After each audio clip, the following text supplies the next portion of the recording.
Johnny. Yes, Papa. Stealing boots? No, Papa. Telling lies? No, Papa. Oh God, you took the wrong son.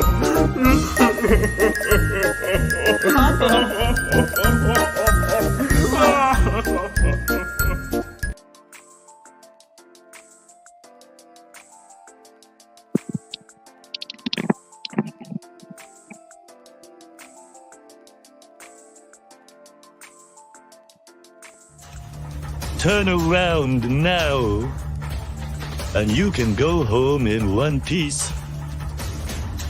But if you don't, just remember, going down this path was your choice. Yeah, yeah, yeah, yeah. Yo, yo, yo, yo, yo, yo, yo, yo, yo, yo, yo, yo. No, my husband can't join your team. He's a bald fucking pussy. He's even a useless father to Marin. Marin can join our team then. That's okay, right? You know how to do an RKO, Marin?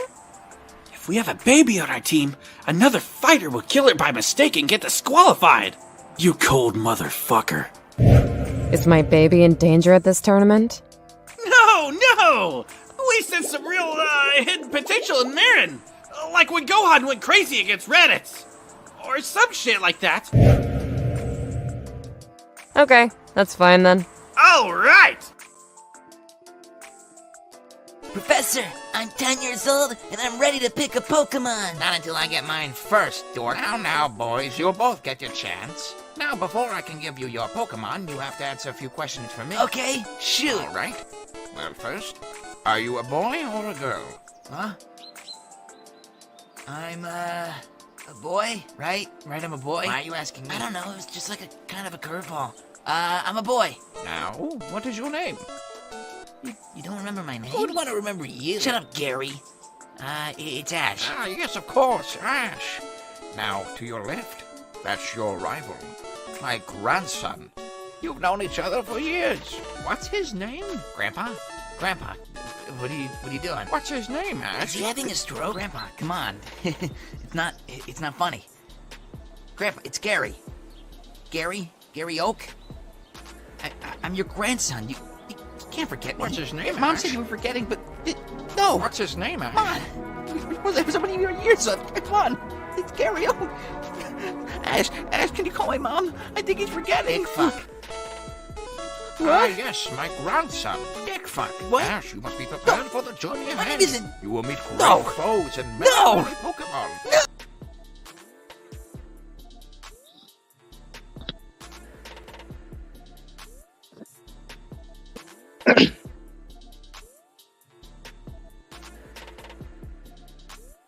Okay, what's up? What's good? What is good?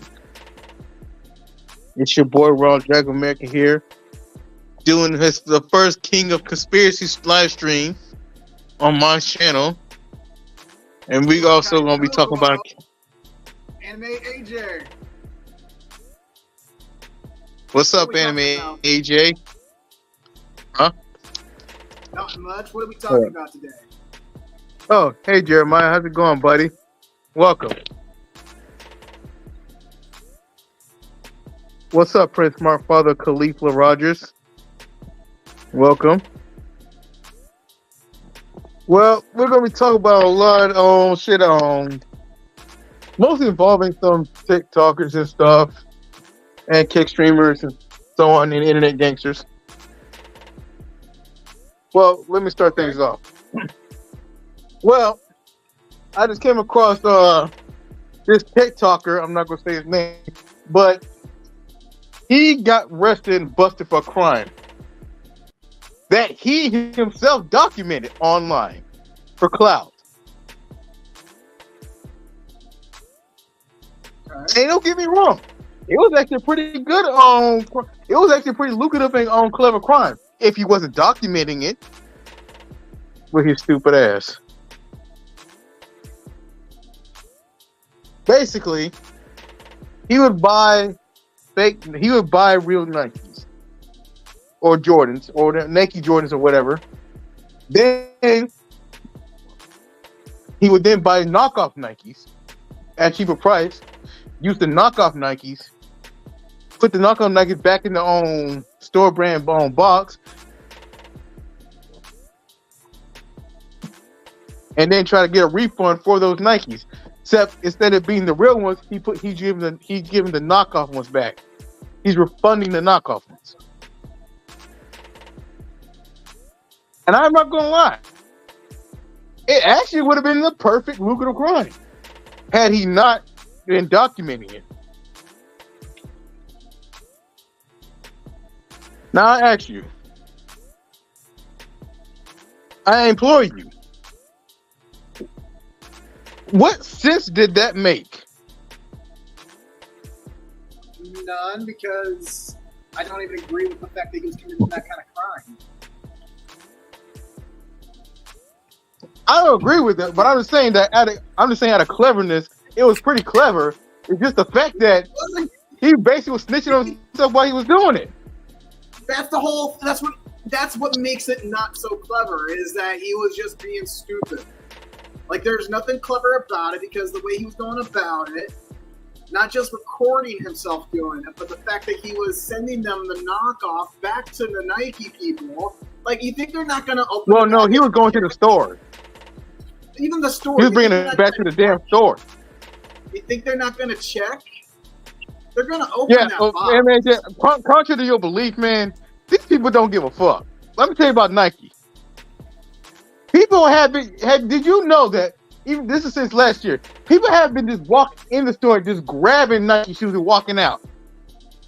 Right, I've seen those crimes. I've seen people like being chased by police inside of malls or shopping stores because like they just. But now police don't even care to chase them. Oh, they're chasing them because guess who's paying them?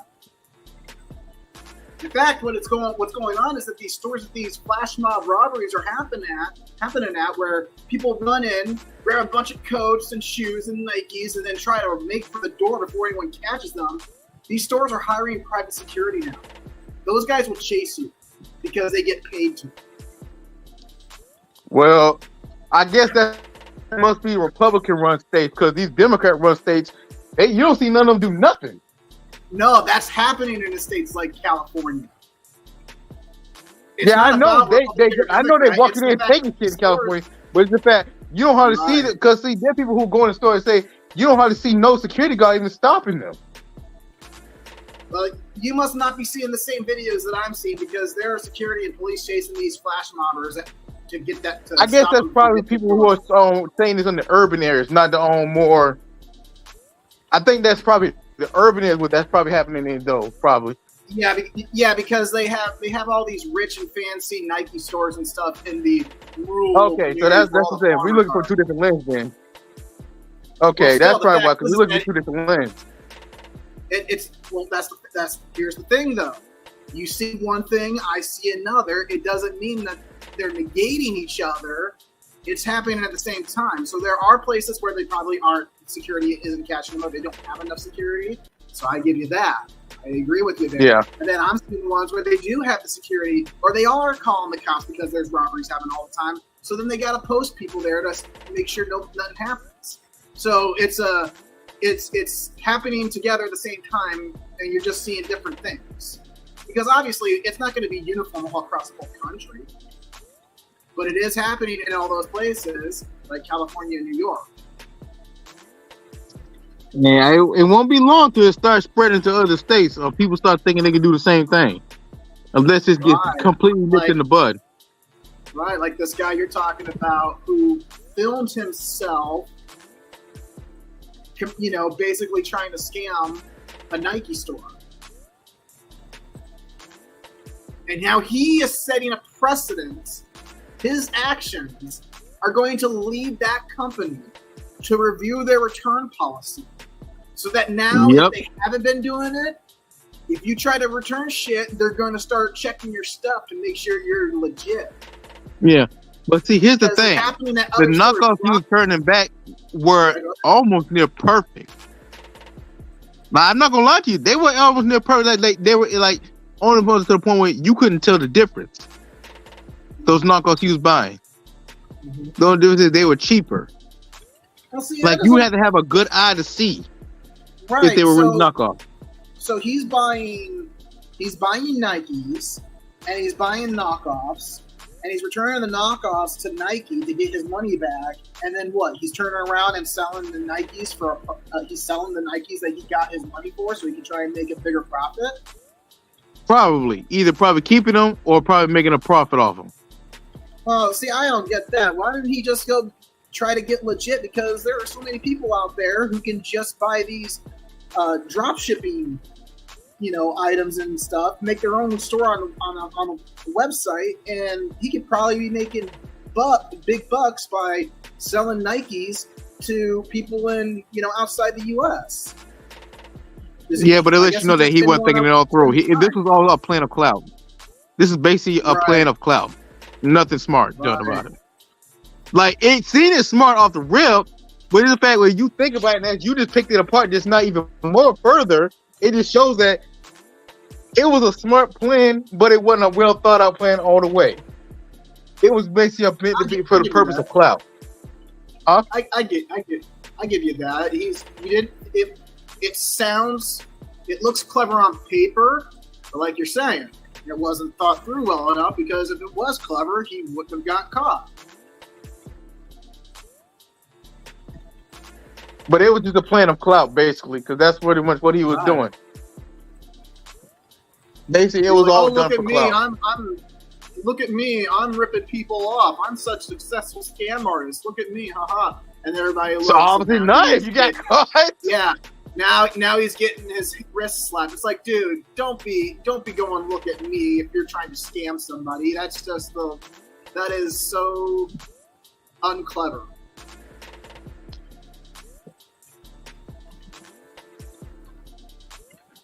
Anyone who tries to scam someone, like what they're doing is they're going to be distracting. They're going to be like, hey, check out these keys over here. And then in the meanwhile, they got a partner doing something where nobody's noticing, and bam, they're making bank by hauling shit out the door. It's happening everywhere, man. It's just messed up that some of these people would think, oh, I should try to make content on YouTube or Instagram or TikTok by filming myself doing this. Like, oh yeah, I'm so smart, look at me. It's like, really, bitch? If you were that smart, you wouldn't be putting it on social media. You're just a right. You're saying, right? You're just chasing. Oh, here's another one. We had another TikToker / YouTuber who, look, you know how the TikTokers and YouTubers don't do these fake prank videos or live prank videos? Well, there's this one who did a prank video of her trying to steal a car, and other videos of her being a public nuisance, amongst other prank video YouTubers, of course. Like, who would? I ain't gonna tell them, but the fact that you make a prank out of trying to steal somebody's car vehicle in broad daylight, no less. People are fool nowadays. People could peel your cap for that. Even if you're a female. You ain't playing nowadays. But you think, but it's like nowadays, due to social media, people just want to fuck around and find out. That's what it seems like. And this same female, I actually talked about it at one point, also did a prank video that one of my favorite YouTubers, Mediocre Tutorials, did a reaction video on of her doing this prank where she brought her own TV, switched her TV out with a store-bought TV, or put her own TV in the store, and filmed herself publicly mashing that TV. A widescreen, like, it's not like a widescreen TV, but like a flat screen. The flat screens are pretty common nowadays. And I noticed a lot of these type of YouTube TV. Yeah, in the store. And then when they called police on her ass, she tried to explain that, no, this is my TV, I brought this in here. It don't matter. You brought it in the store, you place it amongst the products. So even if it technically was your TV, once you put on that damn shelf, they can say that nope, this is our TV and you smashed it and we're gonna charge you for that. But one, they didn't apparently, like you said, they didn't see you do it. They didn't see you put the TV there. So they don't know the fact that it's a prank. They don't know that that's your TV. See, that sort of thing. You think they, want to make it. And she got arrested for it. Hey, right? You think they want to make a deal? Be like, hey, I want to speak with store management about, doing a prank. I want you to be in on it, so that way I'm legitimately not coming in to smash up your stuff. Here's a receipt for the TV. I kind of doubt it because a lot of these prankster YouTubers have been a nuisance to a lot of people lately. Like, they've been pretty shouting out like crazy, and they've been nothing but nuisances, and people are sick of them. Yeah. But you think somebody who's trying to chase clout, when it comes to making it look like they're smashing store merchandise and it's all just a prank, you think they'd get the store in on it so that way the store doesn't come around and go, oh, you're under arrest for smashing our merchandise.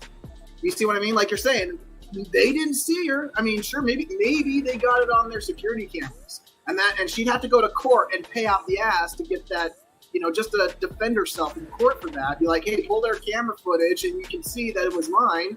But then again, the store could just turn around and go, okay, we're not going to press charges for damaging what we thought was our property. We're just going to press charges against you for trespassing.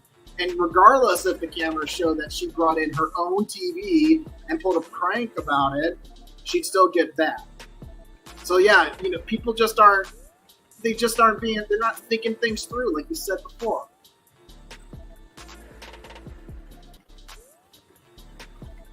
Because that's just messed up. Yeah. I mean, if I was wanting to do a prank, like, oh, I'm going to smash the merchandise on the store shelf, make it look like I'm doing that. Well, again, if you do it for real, or if you do it in a way that makes it think that the store management and the company thinks that it's real, well, you're only pranking yourself. And getting yourself locked up, no less.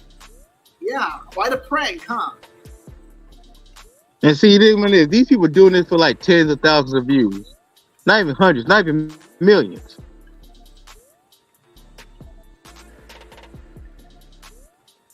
Like, y'all going this far for a bunch of like tens of thousands of views. Look, I don't make those kind of views, but even I wouldn't go that far. Right? If only I got like, most other A&V channels on YouTube, they get the thousands and millions of views. I wish any of my single videos, that I've made in the last 4 years could get friggin' 10,000 views just for a single video, I've only got one that's like, I think 75,000 views, and that's only after 15 years of being up on YouTube. Yep. So it's not like, I'm getting 10,000 views in one night or 48 hours, like some of these people who might be are. So it just shows you, like, apparently people like that sort of thing, and then that's why these kind of individuals think it's okay to go out and do that.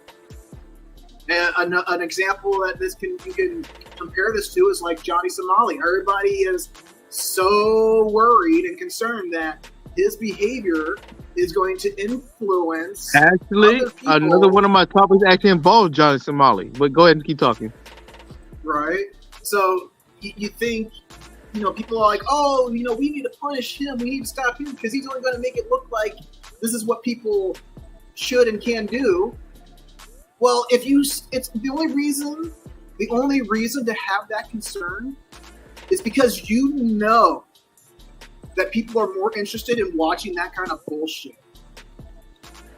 And if people are all just by their concern alone are acknowledging that more people are interested in watching individuals like Johnny Somali and these clout chasers that you're talking about, what does that say about their audience? What does that say about the people who are worried about content creators and influencers like Johnny Somali? They know that the audience will tune in. So it shouldn't be the Johnny Somalis of the world that we should be trying to stop, because you can't prevent crime. You can't prevent bad behavior per se like that. You can't prevent people from doing stuff like making mistakes or making the wrong choice. What you can do, though, so that they don't get any clout, is to let the audience know they shouldn't be watching them. Because that's the only reason people like Johnny Somali and these clout chasers you're describing are getting views, is because people are tuning in. People are interested. Well, you gotta People understand want that to watch audience you're talking about is a young audience, like a Right. very young audience. So So it's hard to get people through are the young worried- audience. Right, I'm not denying But the that. perk about it is Again, they it's a lot age of out. old- It is also other audience. It's not just young audience. It's also the older audience. It's just anybody, because it's the shock value. That's a human interest that is cross generational. And when you can present something, oh, here's my little title for my video or live stream. Here's my little thumbnail to catch your interest, because that's how the algorithms work, as we know on YouTube and other places. And so people, these content creators like Johnny Somali and these cloud chasers like you're talking about, they do this intentionally because they want to get the attention. And then they get the attention. And then other people see them get that attention. It's like, oh, 10,000 views, 100,000 views. Oh, because someone smashed a TV as a prank in a Walmart or whatever store. It's like, come on. The only reason. Yeah, but see, the thing about that is that when it comes to getting views like that, that style of shit, that kind of gravy train burns out faster than you think. You are correct, but it doesn't. It burns out fast. It doesn't negate anything I said. So what you're saying is correct, and what I'm saying is correct, because it can be both. It can be both of those things. You are correct. I agree. That's why. But that's the problem, though. People don't pay attention to that. You know how the internet is. People will say on Reddit or Twitter that things from 2 years ago are like ancient history now. Time is not viewed in the same way online. People will treat time differently, intentionally. They treat time in a different way than they do in real life, even though it is the same exact length of time.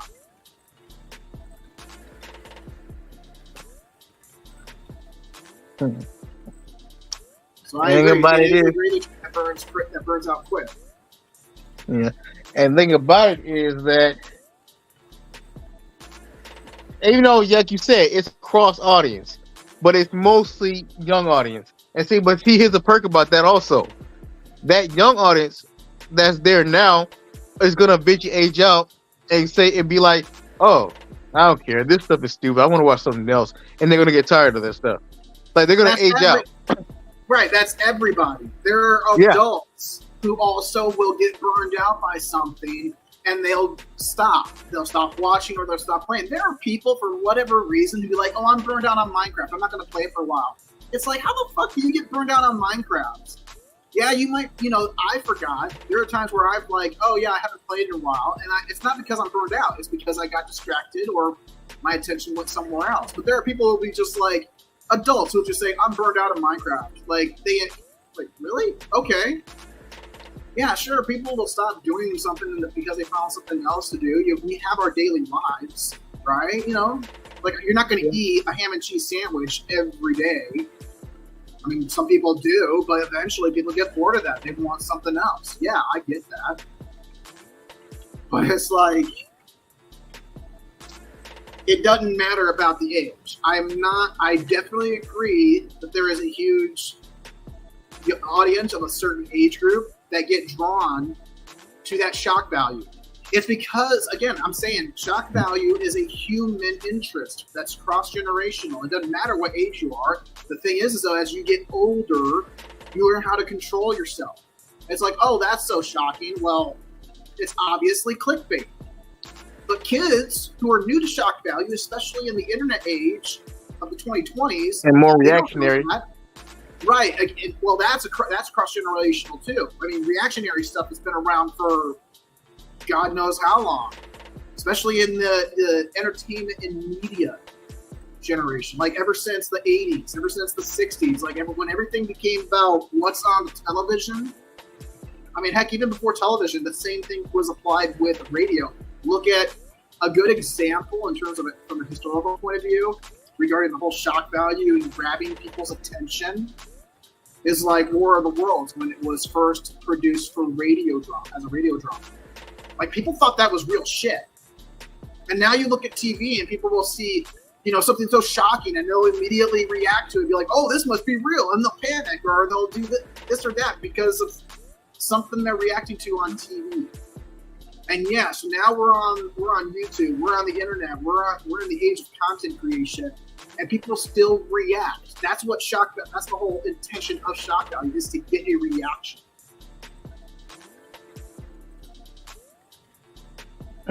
Exactly.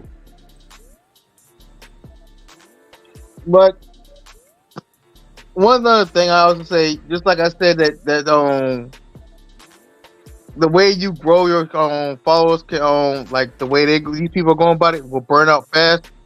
I'm also gonna say, even if you do manage to build a following off that, try to eventually take advantage of that and do something else. Do something that will continue keeping you going. But if you continue doing the same thing, you're just gonna end up eventually getting replaced by the next person who's gonna come in and do the same thing, or probably more ridiculous stuff than you do. So you're gonna become new. Yeah, in a way, that's like what I mentioned to you when we first met, and like I think our second year of chatting and hanging out through Discord and stuff, you were reaching out to me about this and that, and you got the whole monetization started with YouTube, and you started having trouble. Remember that year? Yeah. Well, in the connection I'm bringing here, that I'm bridging here, is that what you described, what you just said, is related to how you grew so quick and got the ability to monetize, and then YouTube was like all denying each of your appeals because, as someone from the outside viewing your channel, you didn't have, there was a huge disparity between your streaming and upload content versus your shorts, wasn't there? Yeah. You were pumping out so much style of content with all those videos, doing your shout outs and shorts. And because they were, like I mentioned to you, it's a type of content where it's short, it's attention grabbing, it gets people there. And because it's so small, like a 1 minute video or a 30-second video, because it's so small, it can be viewed hundreds of thousands of times by so many people, and then you get those numbers, boom, boom, boom, boom, growing so quick. You exploded. You got so many subscribers, and yet you're streaming so much. You're building up your streaming hours now, right?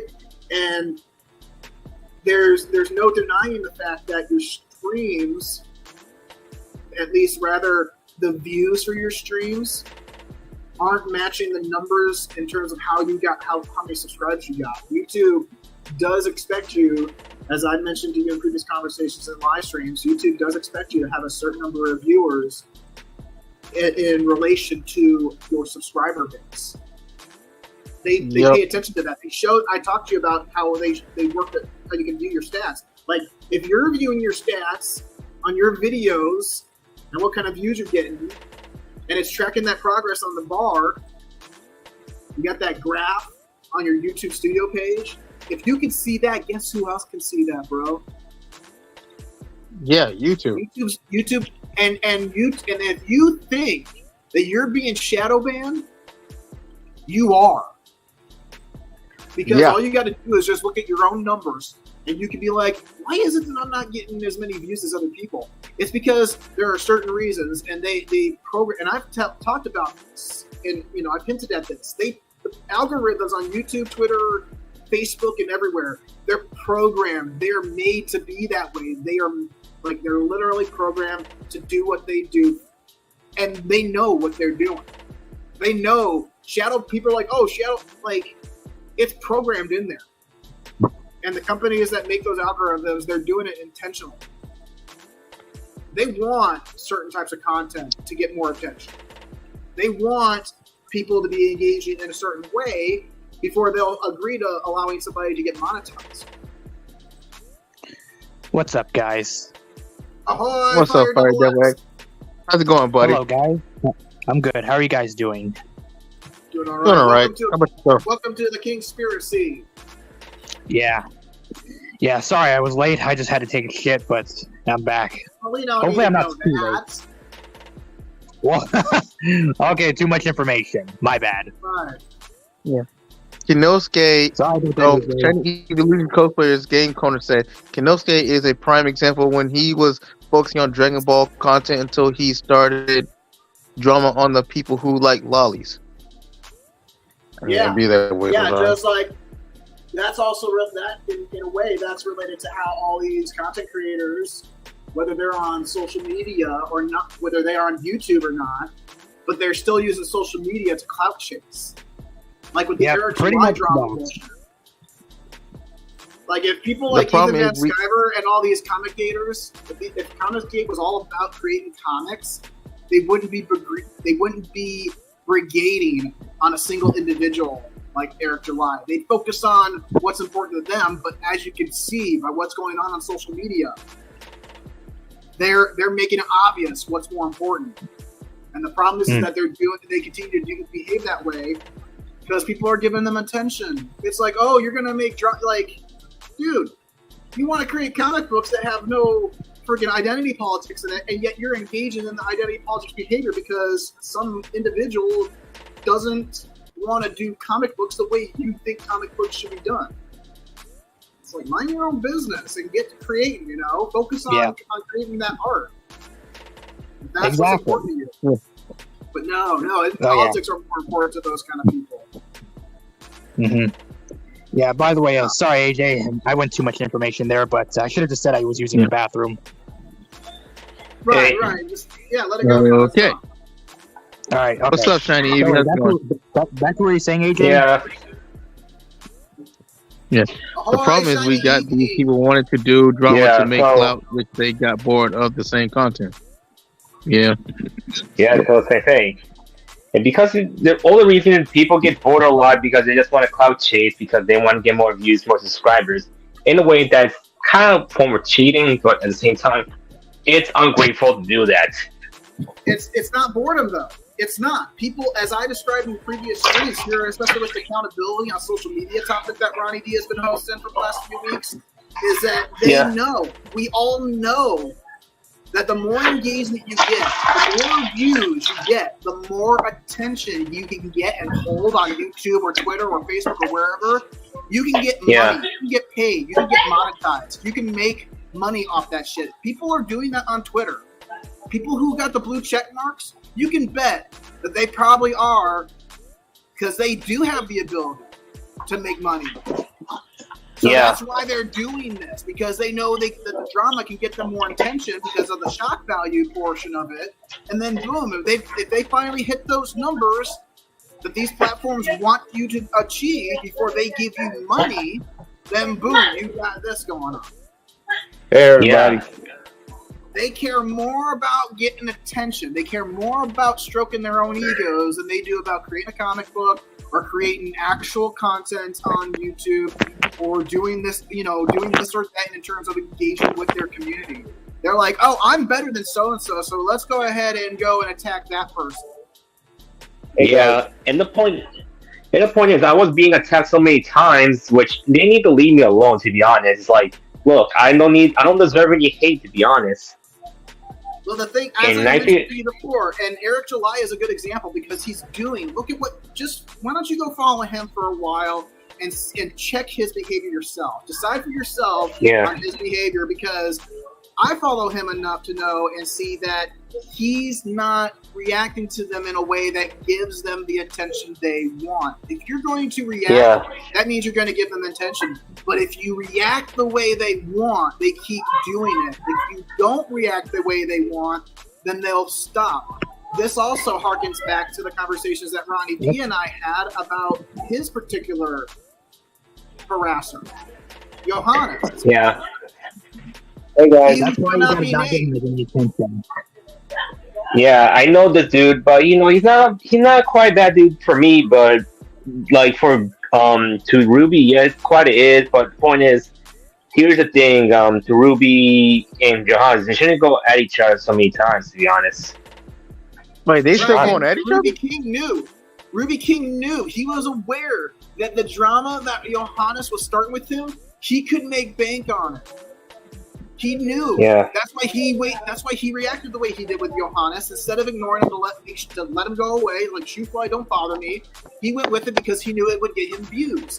And guess what? It did. It didn't last long, but it did.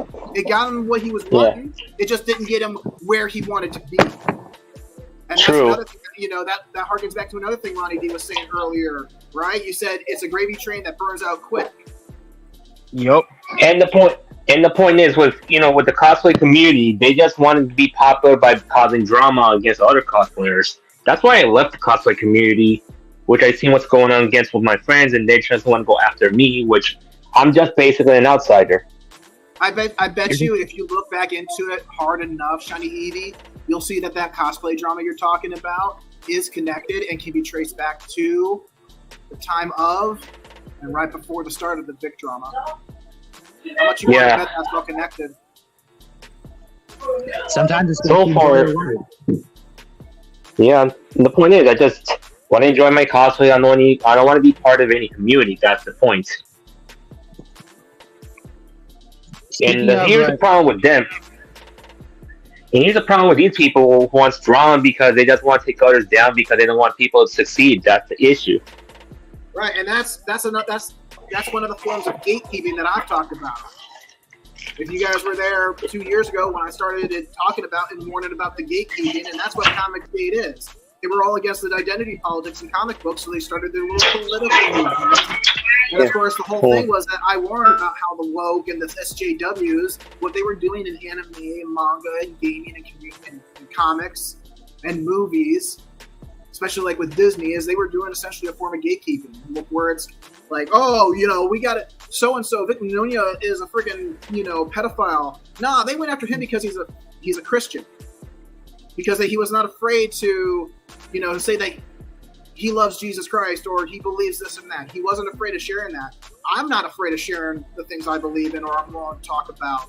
You guys aren't afraid, it seems to me. And they went after him because they didn't like him for who he was, not because of what he was. But that's the excuse they used. They're like, oh, he's this. And then they went after Justin Roiland. And this is the cancel culture movements I'm talking about, essentially, because it's not just in anime or manga or anything. It's in all these industries that we value in terms of popular entertainment or storytelling. Our fandoms. Gatekeeping is the enemy. That's what cancel culture is. They went after Justin Roiland. After Vic Mignogna, there was Justin Roiland. They accused him of this and that, something sexual harassment, and yet when he went to court, there was no evidence of it. Yeah. It's not like Vic Mignogna didn't go to court to prove the evidence that he had actually committed a crime. He was going after the people who were committing libel, that they were ruining his name, that what they were saying was taking away money. It was destroying his, his ability to work. Yeah. That's what that court case was about. It was a lawsuit. And people are using it like, oh, this is evidence that he was or that he is guilty. No, there was no evidence based. No, that's not what that was about. And that's why he lost, because it was well within the rights, apparently, of the individuals making the accusations, especially his former coworkers, saying that he was doing this or this and that. Like, that was their freedom of speech, essentially. That they weren't committing libel. Yeah. We had no evidence against them for that they were taking away his money. And the real problem is with this situation, why they've been doing this is because, like, this whole Me Too movement, it has to do with all the situation with all these movements related to they couldn't get over with the 2016 election. Well, that's another thing is like there was Vic Mignogna, there was Justin Roiland. Who did I mention is being attacked right now? There's Eric Jalad. Now these are just three individuals, and they're all male. And of course, they aren't the only ones who are male or female or otherwise who have been targeted or like attention has been like, oh, this is public enemy number one because such and such. And it's somebody like, who was it? Gina Carano, is that who I'm thinking of? The chick from The Mandalorian? Yeah. Why did they cancel? Why did cancel culture go after her? Why did the SJWs go after her? The woke. They went after her because she was a quote unquote conservative or something, or she was expressing conservative opinions. Okay. Okay. That's why Eric July is being targeted, because he is being called an SJW for expressing certain opinions. Maybe woke opinions, or people claiming he's acting like an SJW or saying things like an SJW, or maybe he's actually a libertarian.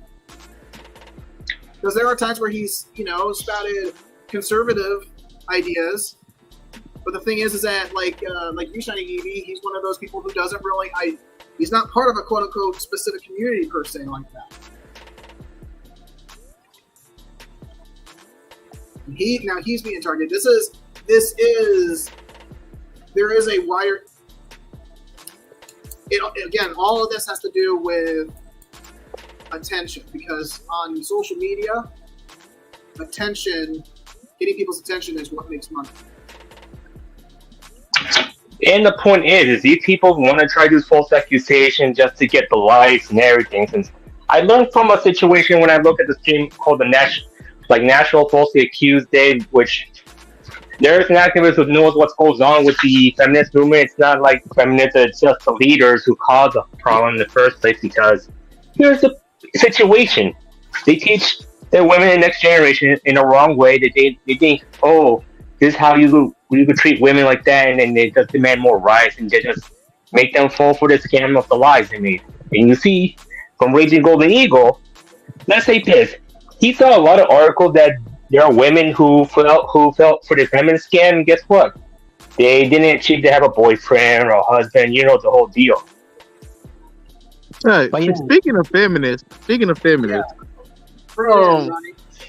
remember I talked about the brick lady before? The lady who talked about she got knocked upside the face with a brick. Yeah. Yeah.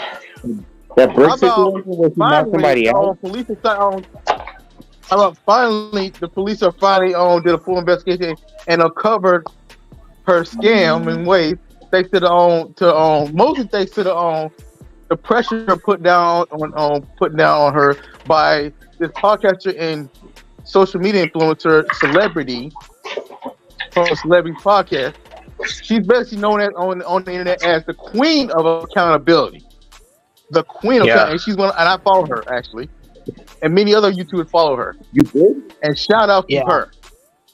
And by the way, Shiny. And sometimes Shiny, people will some YouTubers will have their fans out to attack other YouTubers for speaking the truth, and sometimes the fans can't help it. Sometimes the YouTuber will either send out their fans to attack, or either their fans are going to attack themselves by their own free will. Yeah, and it's a point that these people. Like he's opponent, these people they don't realize what they got to get out of it. Nothing, just but more hate and everything from other people that they see what they're doing. All right, hold up, guys. So Ronnie D was in the middle of something. Sorry about that, Ronald. You can finish. It's okay. It's okay. Sorry. You were explaining about that brick situation, bro. Go ahead. Yeah. I was saying, I think she also celebrity is also a lawyer, I think. But she's been on this lady's neck for the longest, trying to get in contact with the police, and had them follow up on this lady, exposing her scamming ways, because this lady has a history of scamming. Not only being a scammer, but being a public nuisance, but also scamming people out of running a fundraiser on GoFundMe, on GoFundMe. Because she did one, actually, around I think the beginning of the COVID period, 2020. Yeah. I forgot what the amount she got. And every reason behind those GoFundMes was because she got attacked by somebody. And I'm like, lady, you gonna make a GoFundMe every time you get attacked and post it on social media? Like this lady, every time this lady goes on live about something, it's always her in something. She pretty much her being a public nuisance or complaining about somebody calling her out or removing her from her premises for being a nuisance or for just being obnoxious. And and this lady comes off like such a Karen. She's literally a Somalian lady that comes off like a whole Karen. But she's ready to go she be quick to throw out play the race card, especially when it's up against anybody who's white or any other color that's not black. And when you hear her talk, you thinking like, God dang, I guess there really are such a thing as a black Karen. Yeah. Let's see. But and the other thing is, these people they think you say, oh, black people aren't racist, but they are. Like, not all races are racist, to be honest. Shiny, hold on a minute. I have something to say. That's kind of catch-22 on that one. Like, I see where you come from when you say that, but at the same time, you can be prejudice. I know prejudice is the other half is one half the definition of racism, but the other half is also economic power, which black people do not have. We're literally at the bottom economically. Well, that's just prejudice. That's what it is. Yeah, we only fall on one half of that though. Yeah. By the way, you only got one half right. Oh, by the way, AJ, did you join my Gilded server? Yeah, don't worry about that. Yeah. But that's not part of the conversation at the moment. I know. I'm just asking a question. This is just to make sure. You're not here, not during this. Yeah, besides the point of what's going on. So the idea of saying that people of African American descent are being held down economically. Well, a lot of people are. I mean, it doesn't matter what your skin color is. There are people across, of any ethnicity who are doing pretty well, and there are also a lot of people, regardless of ethnicity, whether they're Asian, African, or Caucasian, or whatever, we're all experiencing hard times. Well, What I'm getting at is because it doesn't matter about skin color, is that the people who are benefiting from the status quo, they are wanting to maintain it regardless, because all they care about is their own greed. And people, regardless, even though there are, there might be people of a certain background who there are more of them who are better off, or they're lining their pockets or something. Right? While the honest people like you and me, we're not so fortunate. We're not so privileged.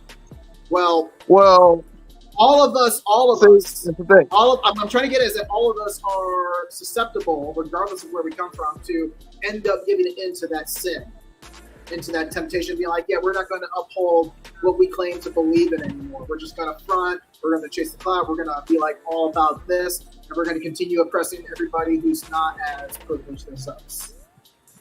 Right. Well, what I'm trying to say is that, speaking on a topic like that, did you know that Democrats are actually financing the livelihoods and the businesses of the Hispanic community while taking resources from the black community, and the homelessness? And a prime example of this is Chicago. The homelessness rate for black people has risen, with the home ownership rate of the immigrants have risen. Right, and it's worse in Chicago, but it's going to happen in other liberal-run states as well. Right, everybody knows that, man. Even I know that. What I've been saying for years, that's what they've been trying to do. That's what the two parties, the Democrats and Republicans, they're one and the same. They're both socialists. And who do you think you're now saying that resources that were being given to assist the black community? You said resources that the Democrats were legislatively providing to black communities is now being redirected to Hispanic communities and immigrants. Because guess what? It's not just Hispanics who are immigrating here. It's people from Africa and from Europe, or even Eastern Europe, that is. Also from the Middle East. We had a huge influx of Middle Eastern people, whether they were Palestinian, Syrians, Libyans, Iraqis. There was a huge Iraqi diaspora here to the U.S. after 2003, all the way up until Trump's terms. And what's going on is that now the Democrats are taking resources from, say, black communities and they're redirecting them to immigrants. because even let's say the majority of them might be are Hispanics, like you're suggesting. I'm not denying that, because there has been certain instances where they've been doing that, and the numbers are clear. The numbers are showing, and the issue there is that you're upset, right? And I get it. You know what? I get why you might feel upset that a group of people you thought was on a certain community side is now. I'm not upset. I live in South Carolina. I ain't worried about none of that shit. Like, I ain't worried about that. Well, you're defending whatever trouble it might cost people, or you see that it's having a negative impact on such communities. Yeah. Where do you think? Like, I'm not worried about like that because one, I know it's fucked up. Hold on. But right, let me I just want to put out one thing right quick. Where were the resources coming from? The resources that the Democrats are redirecting from Black communities and redirecting to, say, Hispanic or immigrant communities, where were those resources coming from? They were taking them from, say, maybe white communities, right?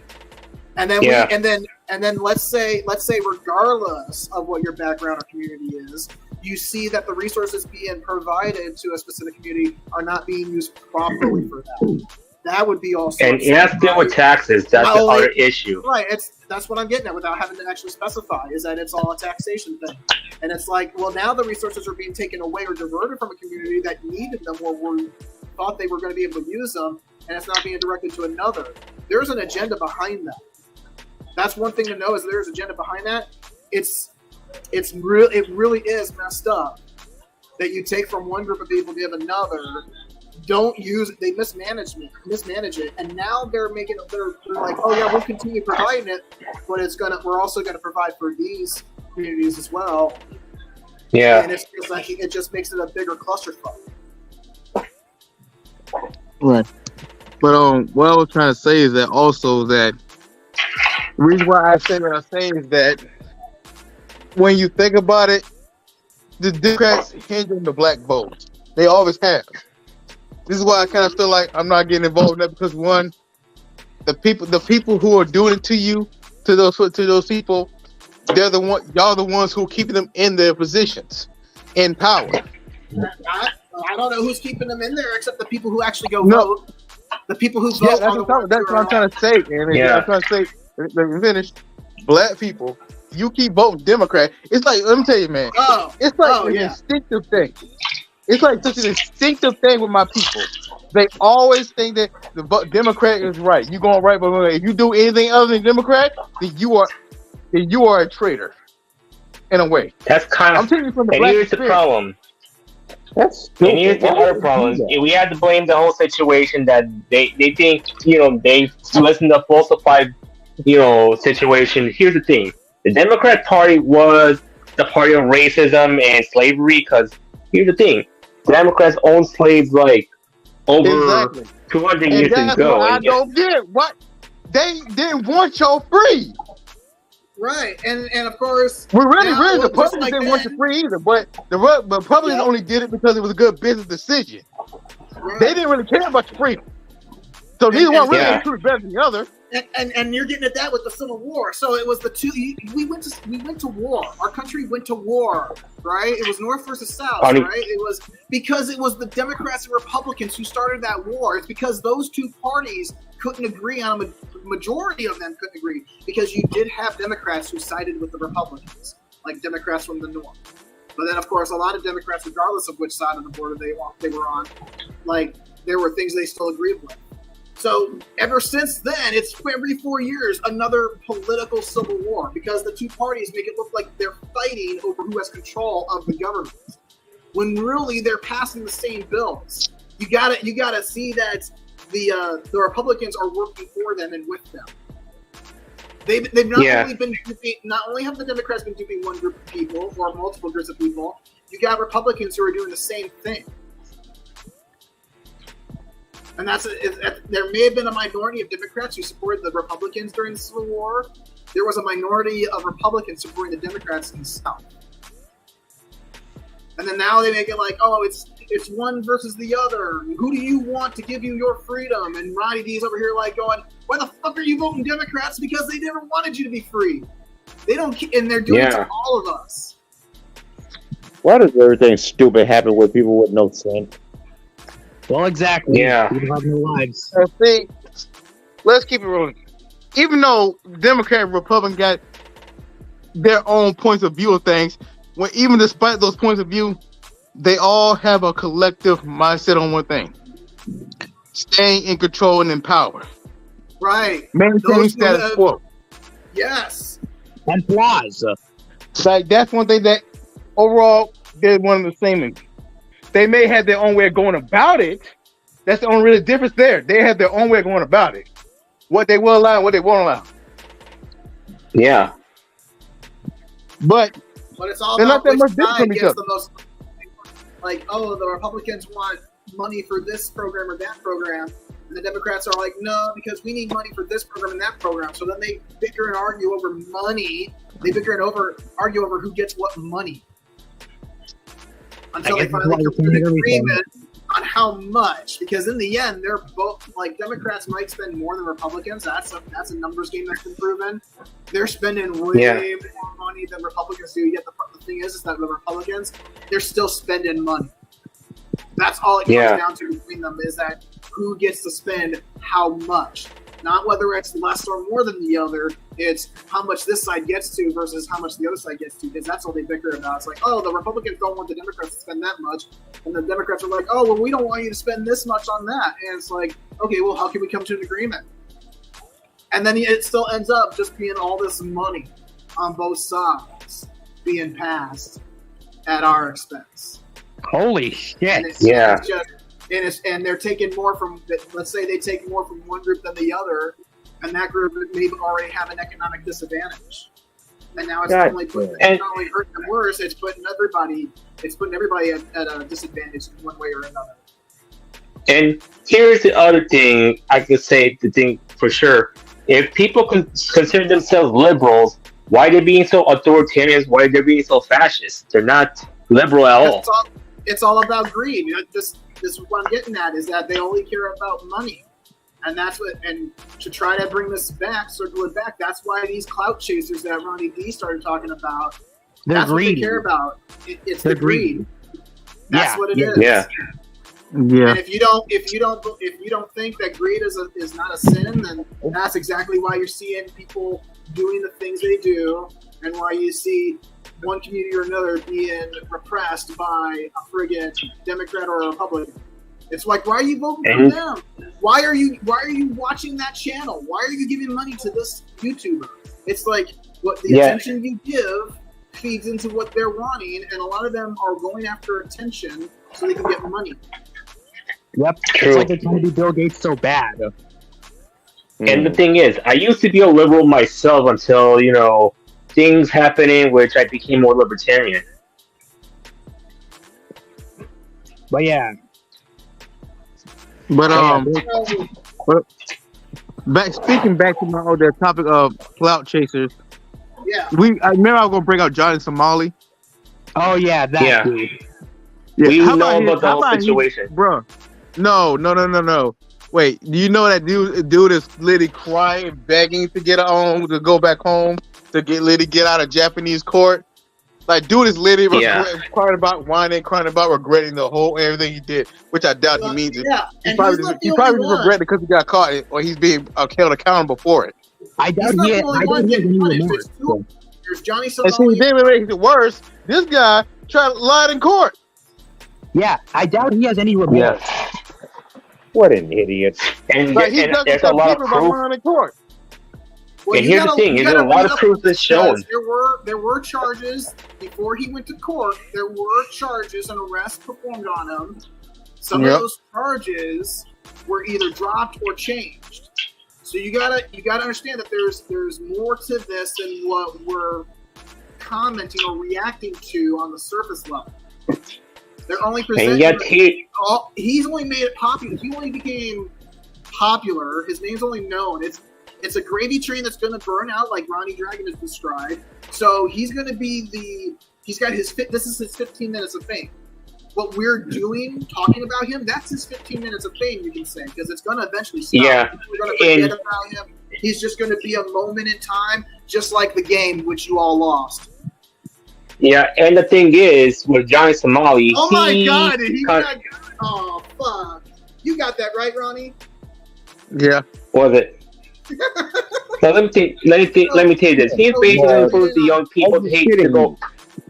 All right, guys. Johnny Somali, because now he is, after that last fiasco he had, and it had something to do with the construction site, trespassing or something. That's what nailed him.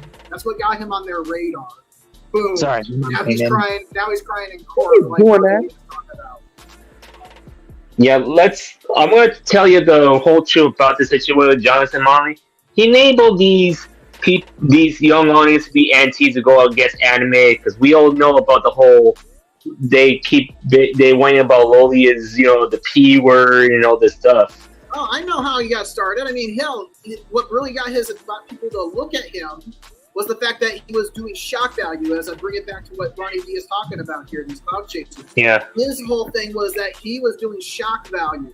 That's how he got attention. That's how he got everybody to look at him, especially on YouTube and Twitter and wherever else. Is that he's going around on a Japanese bullet train or subway or just anywhere in Japan and shouting, "Nagasaki, Hiroshima, we're going to nuke you again." Like, that is really culturally insensitive and racist. Just vulgar. It's not racist, it's just vulgar. Insane. And disrespectful as hell. It's disrespectful. Very disrespectful. He's doing it. He was doing it, and he was succeeding in getting this 15 minutes of fame kind of gravy train burnout attention because people were tuning into that. It's like, oh my God, someone's referencing the atomic bomb attacks. Because anyone who's an American is like, holy, like, people, we all understand like how that is so insensitive because of what our nation did to theirs. And the reason why that is because nuclear weapons are considered a crime against humanity. That's the only reason that nobody, like, with the whole global events like Russia and whatnot, that's the only reason all those threats have been made and yet nothing's happened yet. Because everybody knows, especially like a country like Japan knows that whoever does that is essentially making themselves be just like our country was in World War II. Essentially evil, willing to do something like that because how would no other country on this planet not feel the same way after 80 years that the Japanese would by having some foreigner come over there, being a tourist, and shouting such disrespectful things in public?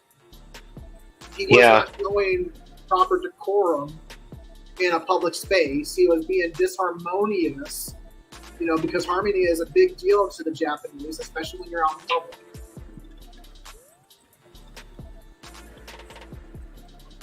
And he was, because no doubt if you really read into it, you will see that he was doing it for the money. And that's why, and that would be why after, again, he had charges. He got arrested early previously, and the charges got dropped. There is at least one instance where he got arrested for trespassing somewhere or doing something, and they finally, because there's a reason he wasn't arrested at the time or when he was doing that Hiroshima and Nagasaki stuff.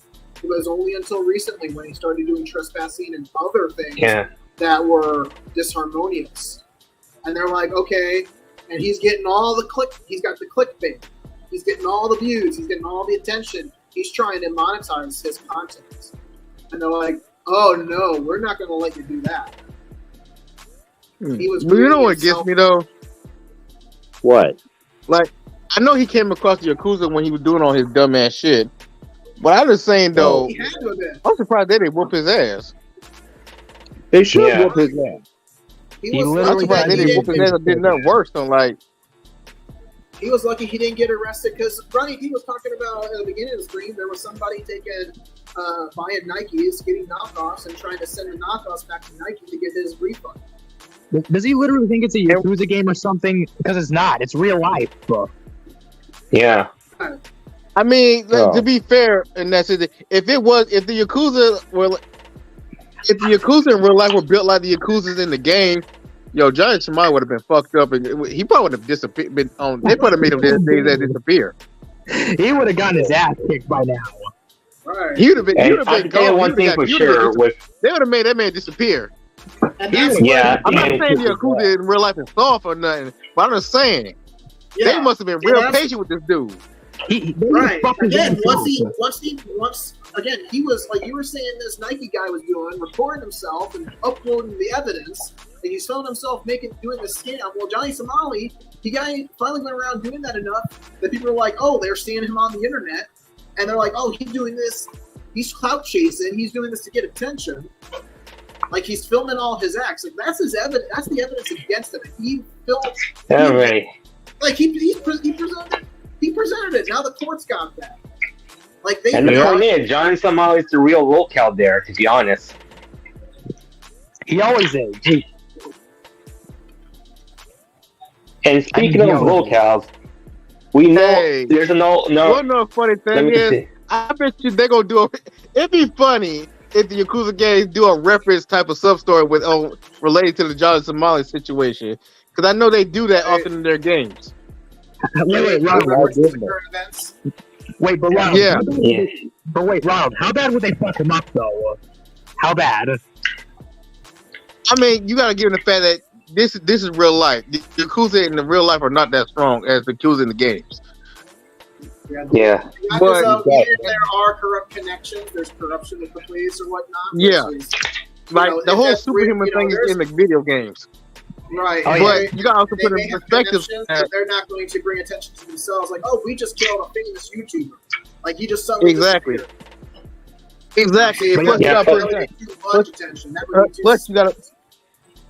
Plus, you gotta put the times in their own head. Like probably back in the day, Yakuza. Probably back in the days, in their glory days, they can openly walk around and do the shit they can do, because they kind of ran shit then. But nowadays, they can't do that crap, because there's too many eyes and ears and too many it's too easy to make noise. It's too easy to make noise. Because it's social media. Because like Johnny Somali was putting it all up on the internet. So he could have been live streaming and recorded all that, like getting whacked. Like, but then of course, with the technology having been not being the same, say 40 years ago compared to this today, or even 50 years ago in the 70s and 60s, right? Like they didn't have the kind of things that we can do now. And even say back in the samurai day, it would have been so much easier for the Yakuza to get rid of somebody who was disrespectful. But yeah, no one would have heard a thing. Oh yeah, but yeah, Ronald, if I can get to my point. So yeah, I was actually just asking how bad would they actually reference the actual attacks, but actually badly fuck them up in real life. So that's why. Well, if they actually did something like that, they're not going to actually make it so obvious, but give a little referencing of the situation. Yeah, I'm gonna say this. If I were in Japan, I just basically gonna beat the heck out of Johnny Somali, even though I could break his camera and everything. Really? Assaulting. They could have did that. You gotta be careful because you could end up, getting in trouble yourself. Just like Johnny Somali would get in trouble. Well, the point is, I don't know if it'll work that way.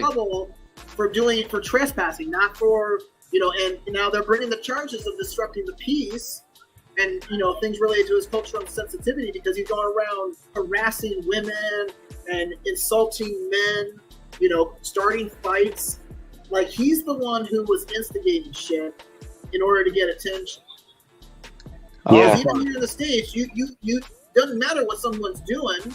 If you initiate a fight and start attacking somebody under certain circumstances or context, the cops will probably be going after you. And it can, like we're seeing with Johnny Somali, and it's not because of his essential, necessarily what he was doing with his live streams over there in public. It was the fact that he was doing things like trespassing, getting arrested for that, then doing something else and getting arrested again. It's because of multiple arrests over a period of time that they're like, okay, you're going to court now. Like over here, you can get arrested for doing something, and then they'll bring charges and they may drop them and let you go, and then you do something again and get in trouble again. Well, now you're going to court. It just depends on the circumstances. Again, and then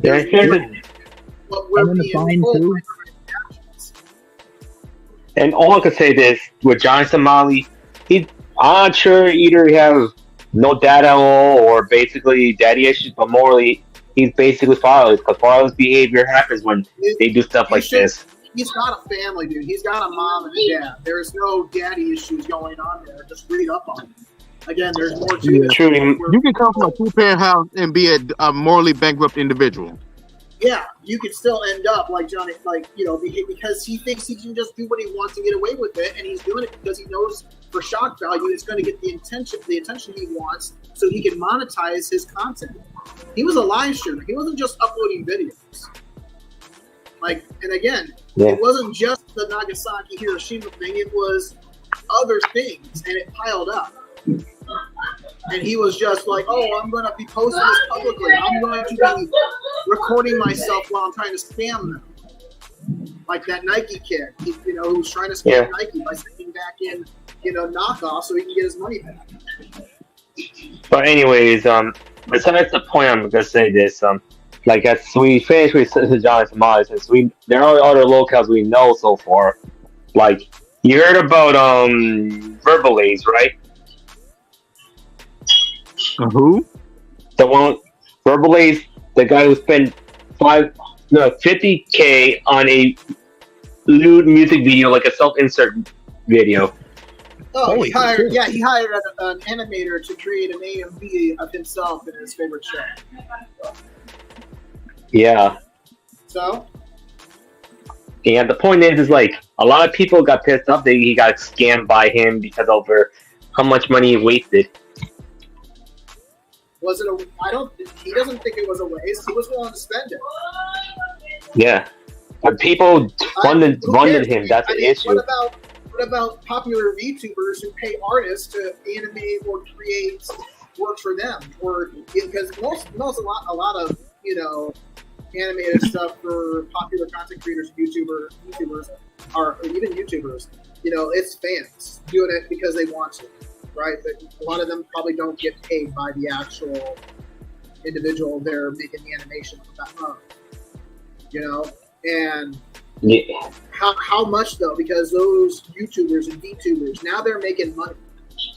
How much do you think it would be? Do you think it would be? So this guy who paid $50,000 to have an animated music video created of him as a self-insert, and now it's on the internet. Like he paid somebody.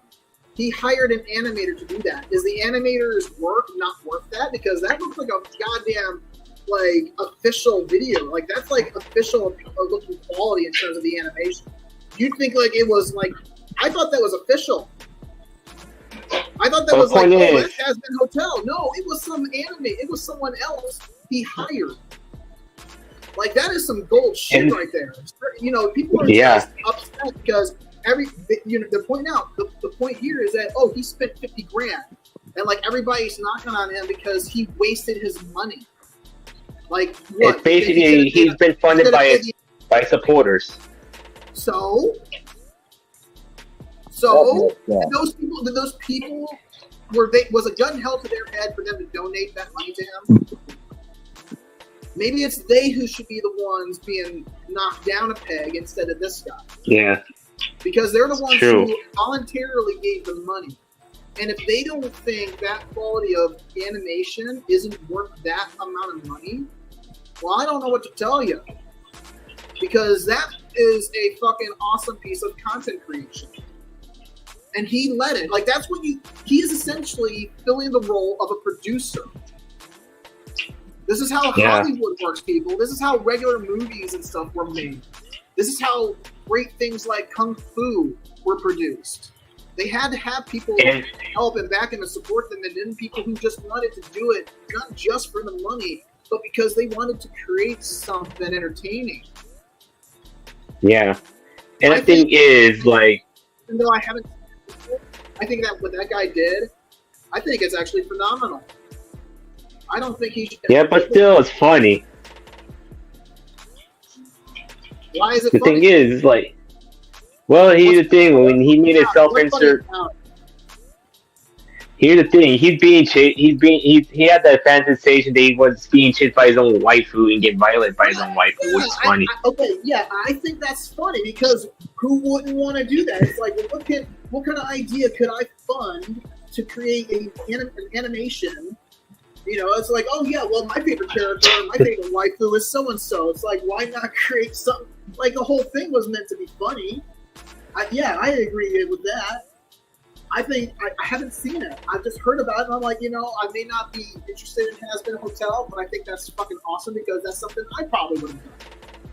Why wouldn't anybody want to do something like that? If they could afford, or they could find enough people to help crowdfund to pay an animator, like how long did it take to get that made? That's the question we should be asked. That's one thing we should be asking right now. Yeah. It's like, dude, that is like, I think that's amazing. And that's part of the reason why I find, you know, and I find it amazing because of the humor aspect of it. It's like, oh, but then it's just like you really look at those numbers and it's like, well, damn, who wouldn't want to do something like that? And the thing is, the point is he's already bankrupt over a film. To be honest, it's like, sorry about that. It's like my guys killed out. So. As I'm saying, he got bankrupt over it because he should like fund for other projects as well. Sucks, yeah. Well, that sucks. Obviously. Yeah. I mean, shit. There are certain video games that I no longer play because the developers or the supporters are no longer creating content for it to keep it up to date, kind of thing. So, I mean, it happens. Yeah. It's just yeah. Speaking of video games. And the thing is, you know. What is that noise, Shiny? I'm just ripping some paper off since, you know, I'm basically taking out some trash. Okay, okay, can you mute while you're doing that activity then? Once you're done with it, then we can talk? Yeah, it's best to mute your mic, Shiny. But speaking of video games, you want to know something though? Y'all want to hear something interesting? What's up? What is? Like, there's always been this compared with which fighting game was the two most favorite mainstream fighting games, which is, in my opinion, Tekken and Street Fighters. What about King of Fighters? Yeah, it's all right, but it's third. It's third place to them. I'm talking about the two top mainstream. Yes, Street Fighter would definitely be one of the top two. In Tekken. Oh yeah. I don't know if Tekken would be number one though. Oh yeah. I'm talking about the top two. Well, hold on. Wait. Watch the goddamn mouth, sir. wait, guys. You want to make here's the thing. You want to pitch it? Yeah. First of all, don't let me distract both games do inclusivity. Both games. I wasn't joking. I was. It was a joke, dude. Do inclusivity. I'll give that. But see, here's the difference in how, when it comes down to inclusivity, when it came to both games, Street Fighter, as you see nowadays, has gone woke inclusive. Whereas Tekken, which has always been known for its inclusivity, just as much more, but does it in a non-woke way. It doesn't conform to the woke agenda. Like, Tekken is one of the most inclusive games, but does not conform to even being to none of the woke agenda. Right. And yet you're playing the game. Yeah. You're playing Street Fighter 6. Yeah. I've been playing both the games. Pause. Shiny. Yeah. Are you busy? No. No? Okay, because that background noise is really distracting. It's hard to hear. Oh. Can I ask a question? Yeah. If you got something you need to do that's making noise, let's go ahead and mute it for a bit, and when you're done, jump right back in, man. Because it's hard to hear, especially with the background music. Oh, by the way, I do want to ask a question. So, if we're talking about fighting games, what about the games from Arc System Works? We do not include those games. We're talking about real fighting games. Yeah. Yeah. Real fighting games. Keep those games offline. Is it Capcom who makes Tekken? But wait, Rob. Rob, I do want to ask you a question, Rob. But I know you're not into Arc System Works games. But where would you consider your favorite then, if you're not into that? So what? Okay, I know you're not into Arc System War games that are probably not your favorite, but what would you consider your favorite out of one of them? Hold on. Yeah, I can't hear you. Shiny. Yeah, I'm squeezing something. Yeah, you're making Well, noise, bro. say that- We can't hear Fire Devil. Yeah, thanks, guys. But anyways, as I was saying, Ronald, I know you're not into Arc System Works games, but I if do you play were to- Arc System Works games though. It's just that they're not my top. They're not on my top. Oh, okay. Tekken, Street Fighter, Mortal Kombat, and King of Fighters are my tops. But wait. I was gonna ask you. Hold on, What's your favorite game? Trey, aren't you forgetting something? What? You forgot one of the most fighting games. What? Dead or Alive and Virtual Fighter. Yeah, I talking can leave. about Though. his I can top. leave Dead or Alive out. I'll take He's Virtual talking about Fighter his though. top. Yeah. These are my top. Hold on. No. See, if you get Virtual Fighter's not as good as Dead or Alive. But yeah, can I get to my question, please? But see, here's Ronald, the thing though. Virtual Fighters is what inspired. If there was no Virtual Fighter, there would be no Tekken. Right.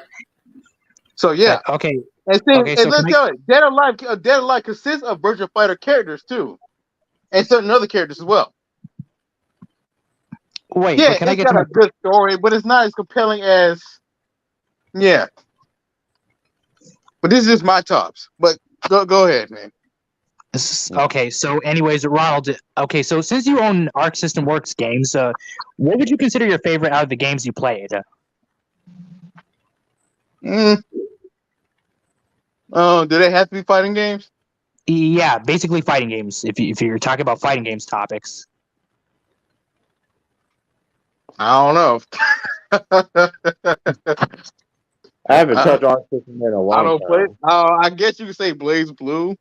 I do like Blaze Blue, but oh yeah, do you have Guilty Gear games? I think you do. Yeah, I do. Oh, cool. Yeah, So I do I like avoid Blaze the Blue. last Guilty Gear game because they changed the Bridget character. Oh yeah. I was at Steve. Samurai Oh, yeah. Showdown. I think I forgot to mention Dragon Ball Fighter Z, even though it's actually made based off of the game. But Dragon I Ball got Fighter Fighter Z. Z, but an old high school friend of mine made me hate Fighter Z. Oh wait, do you I actually got hate it, it? No, I don't hate it, but he made me want to hate it so much because that's the only game he always better on face me up in because he always kind of beat me at that game. Okay. This is actually going to be a silly topic to talk about for my head because I actually thought of like a crossover with Blaze Blue and Dragon Ball Z, even though it's going to be cringe. I don't know what you guys think. That would be cool. Blaze Blue and Dragon Ball. Well, it's a good idea. Oh, okay. So it's okay. I don't think it's cringe then. Okay. That Yeah, was and kind the of thing cool, is yeah. with Blaze Blue, well, it might be work as well, but like how it succeed with the other game when they have crossover with Ruby. No one really knows. Yeah. I love my not. Remember that That's the tag thing. battle? Yeah. Blaze Blue Cross Tag Battle. Oh yeah, I've actually seen the story mode and the gameplays, but I've seen Ruby though. Ruby was added in that game. I still have mine on the PlayStation 4. Oh yeah, I'm still not over the fact that they actually added Ruby in Blaze Blue Cross Tag Battle for some reason. You know about RWBY? Oh yeah, that's what the company's called, I believe. But yeah, I think that's what you're referring to. But yeah, Ruby was added in Cross Tag Battle.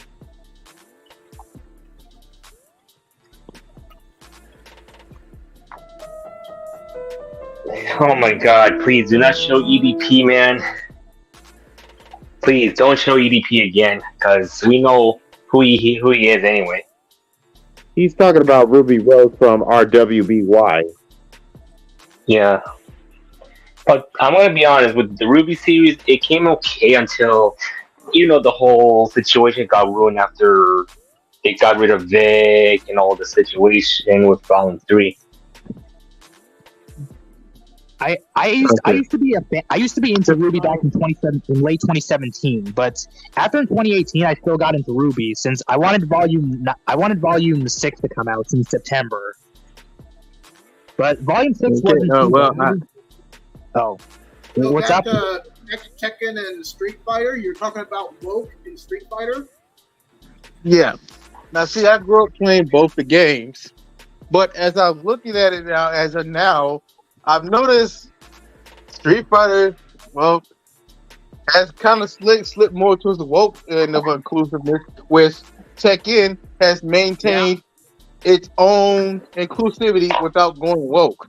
Don't get me wrong. Yeah. I am still very loyal to the game franchise because I grew up in those games, and that doesn't make the game gameplay wise any bad. It just means that they adopted the agenda, which breaks my heart, but that doesn't make the gameplay bad because the gameplay is still awesome. Yeah. Me being a true gamer, I care about the gameplay and the story, and etc. Don't get me wrong. I hate that games nowadays adopt agendas like that, but as long as it doesn't affect, as long as the gameplay is good and it doesn't affect the story or gameplay, and there's no unnecessary add-ins that just hinder the story or hinder gameplay or anything, then I don't mind. So then why are you playing Street Fighter? Why are you playing I'm basically explaining why I'm still playing the game. Because, I ain't gonna lie to you, I love World Tour. I don't play the story, I just play World Tour. Because I love character creation games. I love those type of games where it's basically open world RPG style. Honestly, Sagat's my favorite character. And I get to create my own character, how I design it, and do what the fuck I want with my character. I ain't gotta play the main story. I like the villains. Because that's what most of that shit is at. But so I've noticed, I go about my own way. I've noticed though that you play all these world games. Mortal Kombat went woke. You even mentioned that. And I get it. You're playing them. It's not like you're going to know before you play it. I get it. It's just that now you see some of the things I was saying is that, and people are just going to keep getting into it. And then we're going to see more of it. They're not going to stop the woke until we show them it's going to lead to their being broke. But hey, I might gotta make the sacrifice. Surprised. I'm basically telling people I'm playing a game and tell people don't buy this or do buy this. Okay, so you're choosing to be nailed on the cross is what you're saying? Like I'll take that. I'll take that sacrifice. I'll take that sin for you, y'all. Really, AJ? You're gonna be the Piccolo to our Gohan. You're like, I'll protect you from the woke. I'll play the bad games. You're referencing the Saiyan saga. What you say, boy? He was saying that it was from the Saiyan saga. Yeah, I did that video for Ruby. Oh my god! I had to rewatch that battle with Piccolo sacrificing himself for everybody else. For Gohan. Imagine making that into a meme. It is a meme. What are you talking about? What you talking about? We all know it. Everybody knows it now. I didn't Dragon Ball fan. False Dragon Ball fan here. Yeah, you gotta go, man. You ain't no DBZ fan. Bro, I like DBZ, but I didn't even know that was a meme.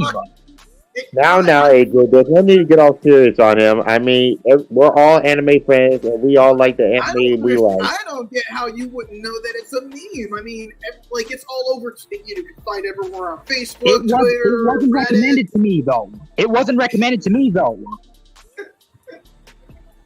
Recommended? Man, I've come across memes that never were recommended to me.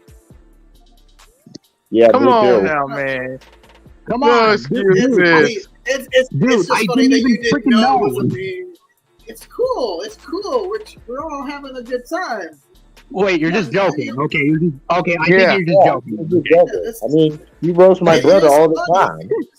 Yeah, I was actually just trying to fuck with you, though. How did you not know it was a meme? Just like, how the hell did you guys not know about the game? I don't know. I didn't even know at first, but thanks for clearing that up. But yeah, but thanks for the clarification, though. I gotta search Oh that yeah, up, though. AJ. I gotta search that There's out. something I wanted to ask you. You didn't answer my question on my brother's stream. What question? There's a new anime coming on Adult Swim, and I was wondering if you heard of it. No, I don't watch cable. Oh. Wait, by the Well, way, have you heard AJ, the name? It's called Licorice Recoil. Oh yeah, I've heard of it. Like that's been It's coming on out. Adult Swim. Yeah, that was out like a year ago. Well, it's coming on Yeah, Adult would Swim. we care? well, what the heck? But yeah, guess what? What's up? Who here is old enough to remember Jet Set Radio? Yeah. Who doesn't know Jet Set Radio? Who's I old don't enough? actually. Who doesn't? Who's old enough to remember Crazy Taxi? Me Me. and my brother played. Guess what? Those games, amongst other Sega games, are being brought back, Oh yeah, I Yep. talked about. and I think remastered too, like or They getting are being redesigned or remastered. something like that. They are being remastered. Oh, Yeah. By the way, AJ, Ronald, wait, Ronald, both of you, both AJ and Ronald. So, both bear with me. So, I'm pretty much guessing this is actually supposed to be a fun stream. So, I'm actually assuming you guys were just joking about the whole not being a DBZ fan thing. Right. Yeah. Yeah, they were just playing with you, man. I mean, it's called roasting. They just does it my brother all the time. But if anything, Ronald's a true DBZ fan. AJ isn't. Yeah, they're trying to be funny. Well, he is a DB fan, but there's one DB that he just like most of his life. See the right ego. And yeah, and here's the other thing: when people try to be funny. Ruby Key's the only one who's been able to give me my licks when it comes to DBZ. But come on, Ronald. I do have DBZ, man. Come on, Ronald, man. Ronald, I'm pretty sure the true dedicated DBZ fans are Neil and Ruby King. Gotcha. And me being third behind them. Wait a minute. Ruby King is a DBZ fan. Why do you think he keeps That's what making I'm saying. The those true videos? top amongst us. Yeah. He says that. Heck, I'm a DBZ fan. Oh, Man. Yeah. We're all DBC My fans personal here. top I've been three watching is DBC my basically- life, man. Neil, Ruby King, and well, I'm probably tied with a lot of people. Amongst us. Even though I did cosplay as Goku a long time ago, but I don't want to release Everybody's it because done that, man. I'm sorry. yeah, man. I like Dragon Ball Super. Yeah, in my opinion. and the thing is, I don't want to release my photo of myself as Goku because I'm aware about certain stalkers, which I don't want to mention their names because it's too much personal to say, but I just keep things to myself anyway. Oh. Yeah. Although there is one thing, though. There is one thing that AJ and my brother dislikes the most in their entire life and will never, ever accept it. They hate DB Evolution. We all do. Yeah. We found out that movie is not really as accurate as the anime is. It's a Hollywood cash grab. I mean, everybody would agree that Evolution is horrible. I mean, a lot of live action movies are Hollywood cash grabs, if not all. Let's keep it Yeah, you real. wouldn't be saying that because remember, you and me watched the One Piece live action. And they know, Ronnie B, that it's a gravy train that will burn out quick. They know how to milk these cash cows. They know how to cash grab. That's the whole business. Yeah. That's what video games companies are doing. That's why they did Street Fighter 6 the way they did. That's why they did the recent Mortal Kombat 1 the way they did. And that's why they're going to do Mortal Kombat 2 the way they intend to. Yeah, the gameplay looks fun, and they kept that, but they still got... You're basically giving them a reason to put more of that woke stuff in the future games. Like, That's I don't. why With me, I choose to do the open world type that's tied to the games. Like, notice how I do in Street Fighter, I do the world tour, or in Mortal Kombat, I just do the open realm adventures. It don't matter. You're still playing their game. You're still buying their product. Well, of course, I'm a dedicated fan. Can't help that. I'm one of those people. I'm basically criticizing myself, man. When I also make these choices, because I want to look on consumers who are such dedicated fans of the game that even though I'm not gonna pay full price for the game, I'm still gonna buy the game. You're admitting that you're the reason why they are continuing to put more of the woke stuff in the games. Like, yeah, I'm a dedicated fan. I'll pay them for that because I will consume product. Oh, but wouldn't that be me taking accountability on social media? Right, but isn't the whole thing about isn't the whole thing about that we don't want that stuff and yet we're still paying for it? And then we're here complaining like, oh, they put something that they shouldn't be putting in there. They're putting their identity politics into our games and comics. They're putting it into our anime. But no, the one game I mostly play is basically either retro games or Yakuza games. That's fair. You don't see that in the older games. You don't see that in the Yakuza games. Right, and the Yakuza now again, you stream multiple different games. I'm just saying, like, there's a reason why I haven't played Street Fighter 6, and of course I do. And I see it. You see it now. We see some of the elements that we're talking about here. These wolf elements, and we're like, why the fuck is that there? And yet I still come because I'm like, well, yeah, he plays other games, and I just like hanging out and chatting with him, watching him play these games. Like, oh, that's pretty cool, And even if I wasn't watching your stream, I still wouldn't buy those products. Now the Yakuza games, though, especially with the older ones, it's like, yeah, they're still keeping the same thing, and there's not all this political identity politics, woke agenda stuff in the Yakuza games. Exactly. So retro, bro. Well, you still got the when we played that Double Dragon. And played Last of Us Part 1 or Part 2. Did you just say Last of Us? Well, yeah. Yeah. You actually watch that show, that episode, and play the game? And speaking of wokeness, the wokeness got into tech companies like Facebook, Discord, whatever. Yeah, Ronnie D. And AJ, the games that I've got, the woke ones, I didn't pay. I either got them at half a price or I didn't pay for them at all. I thought you got them because they were free.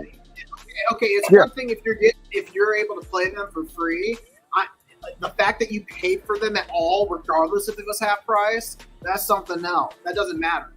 You still paid for it, even if it was half price. Now, there are games I didn't pay for Mortal Kombat, and I didn't pay for Street Fighter. Those are gifts. Those are gifts. You still paid. No offense, though, but the Mortal Kombat one was a letdown. Like there are some games that I'll buy at half price. Yeah. These are games that don't have this woke nonsense in many cases. And you know what? I think there is actually one or two games that does have some. Yeah, I did pay half price. Okay. You got me. I'm in the same boat with you, Ronnie D. I paid half price for Humankind. It is a basically... Come on. We got to take it. We both got to take accountability. You finally did it, huh? Right. You finally did it.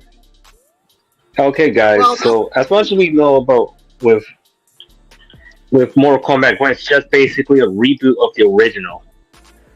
Well, yeah, sequel. Actually, I got an argument with you remember what was his name? I got an argument with this guy who brought the fact that about Like a Dragon Ishin being a new game, and I said like, dude, that's basically a remastering or a remake of a game that already existed.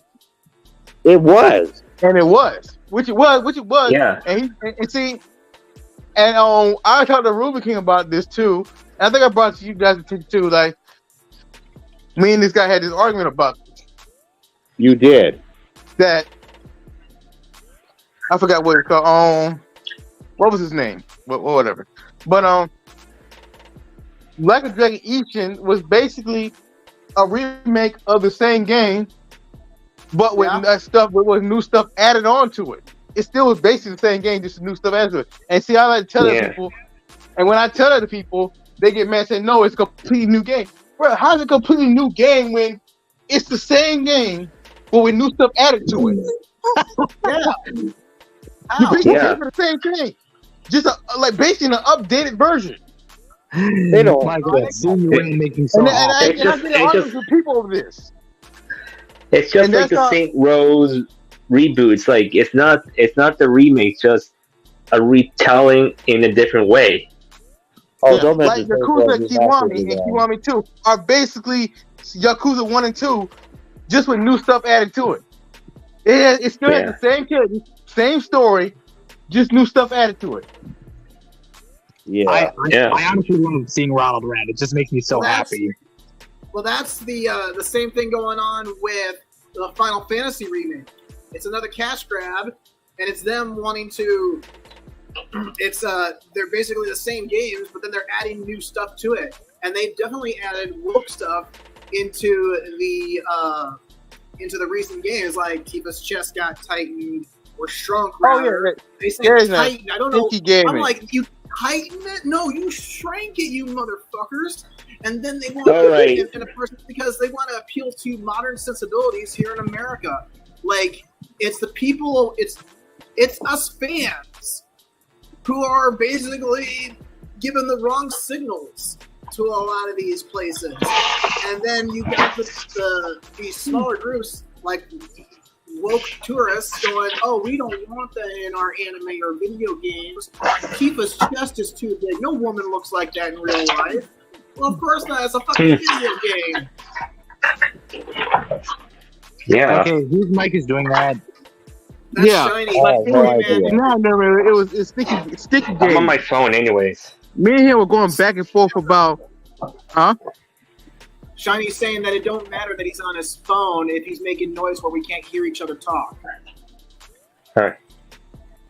So anyways, as I'm saying, like, with all the remakes going on, like, you remember, like, when every 10 years Pokemon make a remake as well, don't you remember? Well, yeah, they've been making remakes. And here's the thing, like, after Gen 2's, like, they got rid of the game corner completely. They're thinking, oh, they're worried about kids are going to be condoning gambling. Like, there are no 10-year-olds going to be going to a casino and do that type of stuff. Right, they're not even allowed in the door. Oh, yeah, it's like, that's why for me, look, when I went to the casino, it's like, they asked me for an ID if I want to gamble. So I did. Oh, speaking of guys, speaking of Dragon Ball Z, I did actually watch a gameplay of Dragon Ball Z Kakarot from Jack the Bus's video of him playing Dragon Ball Z without watching Dragon Ball, and it was actually pretty fun of his gameplays, and I actually enjoyed his gameplays. So I recommend actually checking out Jack the Bus's channel because he has anime-related content, and his gameplays of Dragon Ball Z Kakarot was so amazing, even without watching Dragon Ball. Hey, without one. Want to hear a secret? I happen to know that Goku isn't the only Super Saiyan. Matter of fact, you're looking at one. But yeah, guys, I think I recommend watching Jack Bus's Dragon Ball Z Kakarot gameplays without watching Dragon Ball because they're actually hilarious. And here's the thing: I'm going to continue with the whole gambling situation. Well, the thing is, if they're worried about fake gambling so much, why they're not worrying about kids wasting, with the gachas, which is actual, they pay actual money to get whatever waifus or whatever they want from there, to be honest. Well, it all comes down to what they're. You got to look at what the intent, figure out the intentions by looking at the results, and it's all about censorship. They want to put in a certain. That's why localizers are all bug hurt now, like in the anime and manga communities. Is that the fan subs are coming back, but it's going to be done with AI, and now. Localizers are getting butthurt because now they can't insert their identity politics into anime and manga because now you're going to have an automated program be able to translate Japanese into English much better than they ever could. And and this might get effect on video games as well. Right? Did you know you can go ahead and just use Google to translate Japanese into English? And about 90% of the time, it's going to give you a very accurate translation. Yep. Wait until now. We've got AI now. We've got automated programs that can listen to words. I mean, because what have you been doing? What have we all been doing with voicemails, leaving voice messages? We've got automated phone programs that will tell you, oh, say this in order to access this menu option, and you say the word clearly enough. There are automated programs. It doesn't, because that wasn't for AI. We have automated programs that we call AI now that can listen to your voice, interpret your words, and understand what you're saying.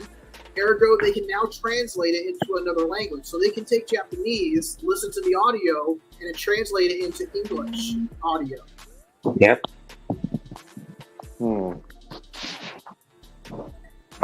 And as much as AI could be a good thing, but it could be a bad thing as well, because there's some consequences with AI. Yes, anything, any technology that is not, because this is a new thing, and it's just like when smartphones came out. People, it's taken 20 years for people to realize that you shouldn't be driving while talking on your smartphone. You shouldn't be trying to text while you're driving. You shouldn't do this or that with your phone. Oh, hey, maybe instead of staring at your phone while you're walking, you should pay attention to where you're going so you don't get hit by a car or you don't trip in a pothole or something. It's like... And you would have thought 20, 30 years ago, people would be doing, be like, that would be common sense, but a lot of people don't have common sense. Yeah, and here's the other thing, guys. Well, with AI, like, if you want to try to place a staff with AI, and the problem is with AI, it might gonna make a lot of mistakes or whatever, and there's not gonna be a human presence going on. Just like what I found out with Discord, it's programmed to do something a certain way. AI is no different than a YouTube algorithm or the Twitter algorithm. It is programmed to do what it does, and it will do it a certain way based on how it was programmed to do that. So you can have AI that's programmed to translate English, and you can program it to translate English from Japanese and insert, woke ideas or words, or try to throw a meme in a translation for an anime subtitle, like what they did with Kobayashi's Dragon Maid. That's what I'm getting. Yeah, and it's funny when I saw it at the end. Bad translation. You can end up with the same bad translation if you program an AI to do it that way. Yeah, it can. No, this technology can be abused. There are both pros and cons to it. And the point is, if they use AI for their laziness, and that's kind of end up becoming like a bit of a problem, like I said before, with replacing workers. I think let's say this: if you gotta have McDonald's like replacing the workers with AI, would the AI make a burger? Actually, no, not really. That's basically if an AI can translate Japanese audio into English better than a person can, why should the person have that job if all they're going to do is insert their identity politics into it? They're getting fired because of their identity politics, and they're going to get replaced with someone or something that will do their job the way it should have been done. Yeah. And that's where I was getting at with the whole fans are coming back, but they're coming back as AI. I would agree. Like there was that Kobayashi Dragon Maid, that scene with Lupua. Someone showed how it would be translated. They used an AI. They used an audio AI program, and they redubbed it. They used an AI to redub that scene with the same voice, but with a different set of words for the translation, especially the dub. Yep. Okay, I was literally gonna say like people who overuse AI in a nutshell until you explained it and everything, but yeah, now I'm actually getting your points. All right, well that's what abuse is overuse. Is that you're using it too much, that it's actually causing harm. That's a fair point, actually. But go on. Okay. And besides the point with all the situation of AI, it did cause a lot of layoffs, which we see with Discord, Google, the whole deal. Yeah, the layout for Discord is kind of tricky. I fucking can't see. Yeah, because the point is, I kind of no longer am on Discord because of what happened, like with how they've got AI on Gilded. You've been promoting Gilded, and it's got multiple AI bots. Yeah, that's the thing. But talking about the other AI, talking about which they have is not that great, to be honest. Like they mistakenly doing that, but with Gilded, you have AI bots do different things better than what Discord does. Wait, Right, hold on. they do different things, but the fact is that they're both still using them, and both I'm pretty sure there's no doubt that Gilded's AI bots can be abused no differently than Discord's. Yeah, but I gotta ask Shiny a question though. Wait, Shiny, did you say your account was suspended on Discord? Yeah, it got disabled because it got falsely suspended because I was in a different server. Someone posted something on the server, and guess what? They put the server ban. They shut down the server, and I got banned for being in the server. Wait, hold on. But Shiny, I can actually still see your Discord, but is it actually you can't actually access it, right? I can't access it. That's the problem. Oh, that's a fucking problem. Yeah, okay. So basically, they're gonna ban the creator and host of their own server, but still have the server up and accessible to others. What kind of sense shit is that? Well, yeah, it's like they just take down the server, ban the user, and what happens? They want to ban everyone else who was in the server. Which is stupid. Very stupid. Fuck? Fucking like stupid. this is how Discord been doing that.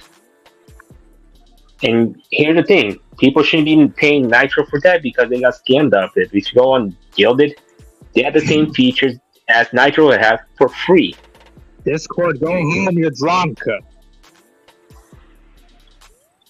Yeah, and here's the thing: Discord never cares about their users, their paying customers. Then what happens is they might end up leaving, move to Gilded and other messaging services, so they don't want to get banned for any BS.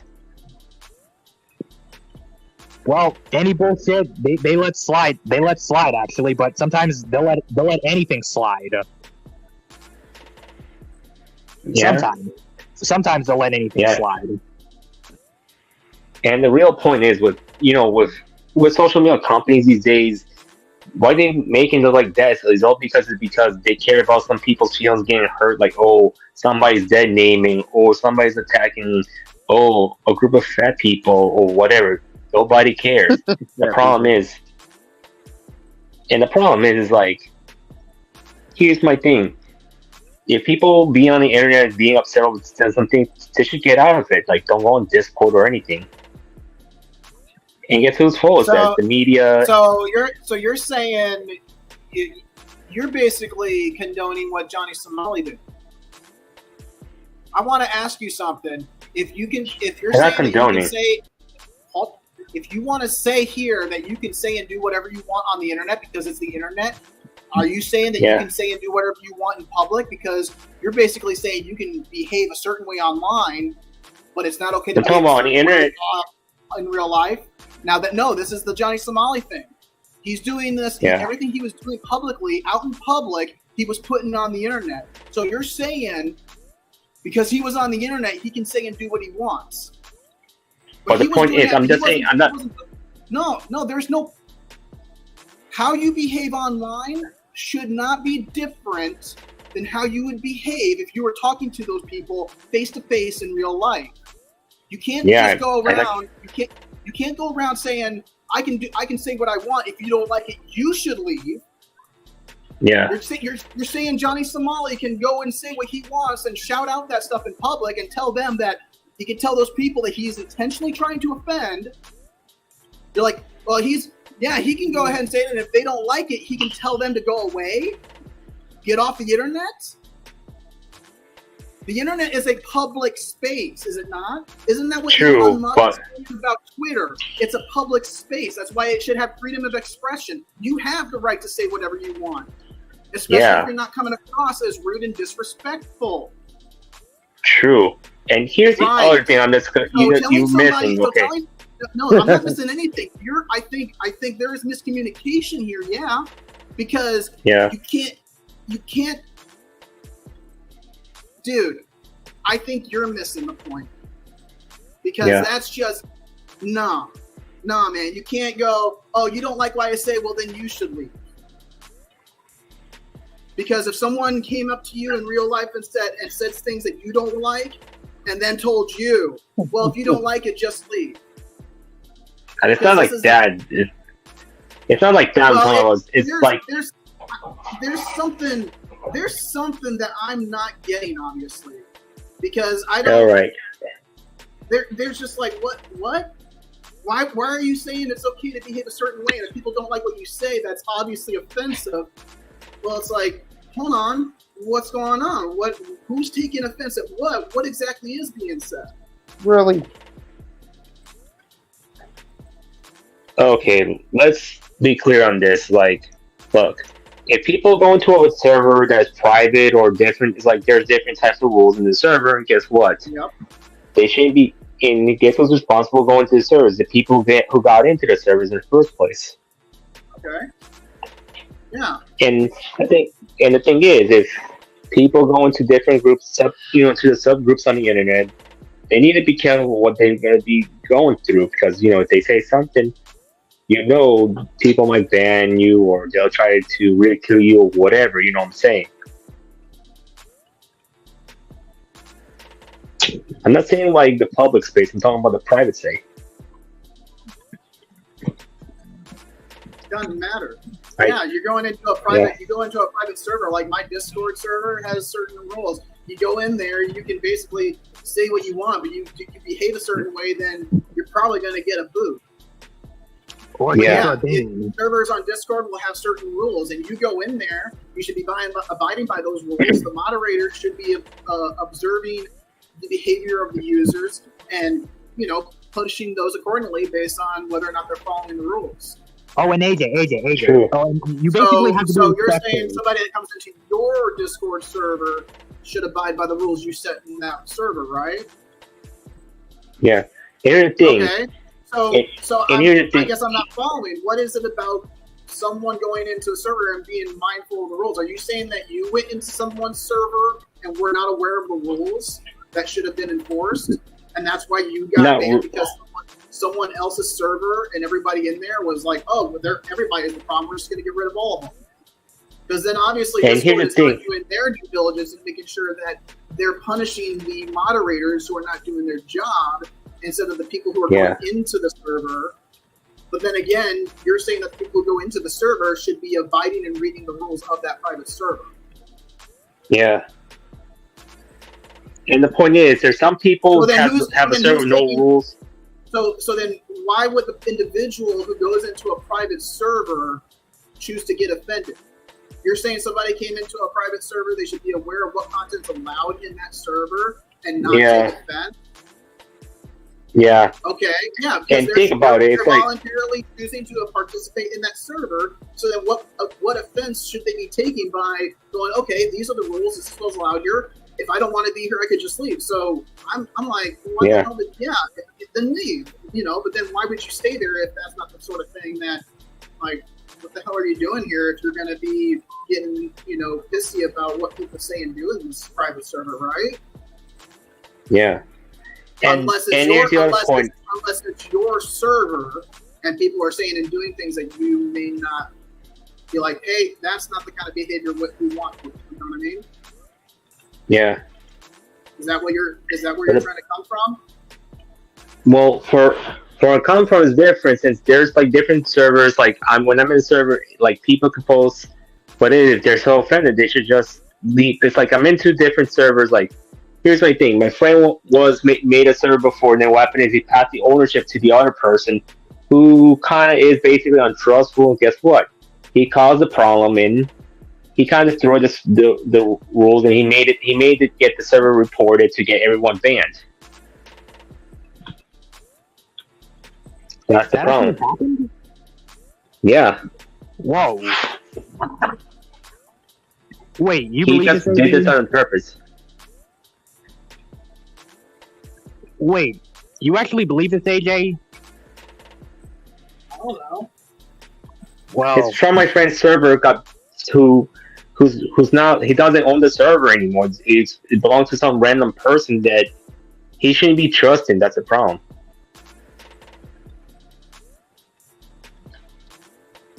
Oh yeah, but AJ, but yeah, the basic rules for any Discord server has a rule that that says you have to be respectful to other members and don't upset each other. That's basically the obvious rule. Yeah, the obvious rule. Treat others the way you want to be treated. It's Yeah, basically exactly. you should behave online the way we would, if we were out in public, on the street, walking on the sidewalk and passing a random person. Yeah, that's basically the point I was getting at, AJ. That you have sometimes rules will have ways that say you have to treat us the way you want to be treated. That's the point I was getting. Then everybody's got this whole mentality of, oh well, if you don't like what I say on the internet, then maybe you shouldn't be on the internet. And it's like, so you're fucking telling me that if you say something that you know is intentionally offensive and you're trying to get a reaction out of somebody for saying it in public on the sidewalk, I should just, it's people are just, and then you get all like these, clout chasers and these cancel culture SJWs, calling other people hypocrites and trying to get so and so canceled for this or that, and it's like, what the fuck's going on here? And here's the problem with the media, people are just not. It's like, oh, we can do whatever we want on the internet, and especially if it gets shock value, because then we can monetize that shit. Here's the other problem. And here's the problem with these journalists kind of ruined Discord because they made this whole made-up story say, oh, Discord had a server with a bunch of white supreme cheese pizza, and guess what? Like cheese pizza that we know is a white supreme pizza. Say, white supremacists, I call them, because here's the thing: they thinking, oh, they're just spreading those type of stuff on Discord. Like, what the heck? Like, not everyone on Discord to do that other stuff. To be honest, they just set it up to make Discord bend the knee to the mob. Yeah, AJ, I do have a story I want to share, so bear with me on this one.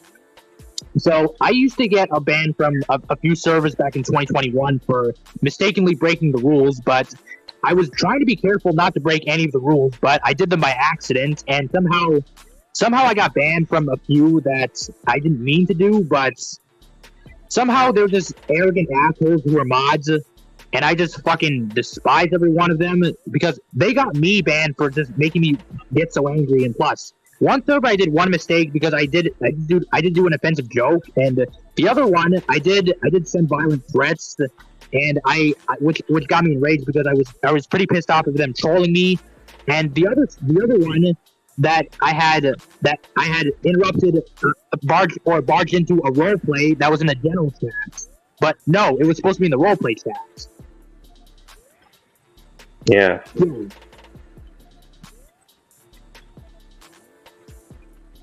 So, what are your thoughts, AJ? I don't know. No. And I'm gonna be honest. It's like if a Discord server is someone's home, you have to listen by the house rules. To be honest. And the point is, here's the thing: like if the the Discord team or the so-called privacy-seeking, AI situators try to ban a server or something like that, and guess what? Your account gets disabled. That means you can't go on Discord. It's like they enable the police to form a raid and try to arrest people who didn't do the crime. Well, anyway, sorry. Go ahead. And the thing is, they just believe in this whole guilty by association. I don't like that type of mentality, to be honest. I still believe I'm associated with it. What? I still believe I'm innocent because I didn't really deserve to get banned, but I still believe myself that I don't really deserve this. But hey, I was mostly just trying to be myself. But people think I'm being rude just because of how I talk, or they think I'm just trying to purposely break the rules. But no, I'm not. Yeah. That's messed up. Yeah. This is why more. Yeah, Stefan, you can bear with me on this one. So that's why when it comes to servers, I usually just try to not be too active around here. Yeah, and you gotta be careful not to go so many servers because some people can be sneaky at times to get your account taken down. Yeah. Hey, Stefan, I do have a question. So, Stefan, have you ever made mistakes that got you banned by accident, but somehow they think you're purposely breaking the rules, but you know you did them by accident? Not really. I did remember that I had a falling out with an old friend named Bonkai and everything. Yeah. Oh, okay, yeah, but Remember that situation that I told you about? yeah, I'm sorry you had to witness that, Stefan, but I'm sorry for how you feel. Well, I didn't let it get to me. I decided to drop everything and just apologize and be done with it. Even though my brother said that it was unnecessary to apologize. I mean, Ronald can agree with you there, but hey, I mean, it's your choice to do whatever you want.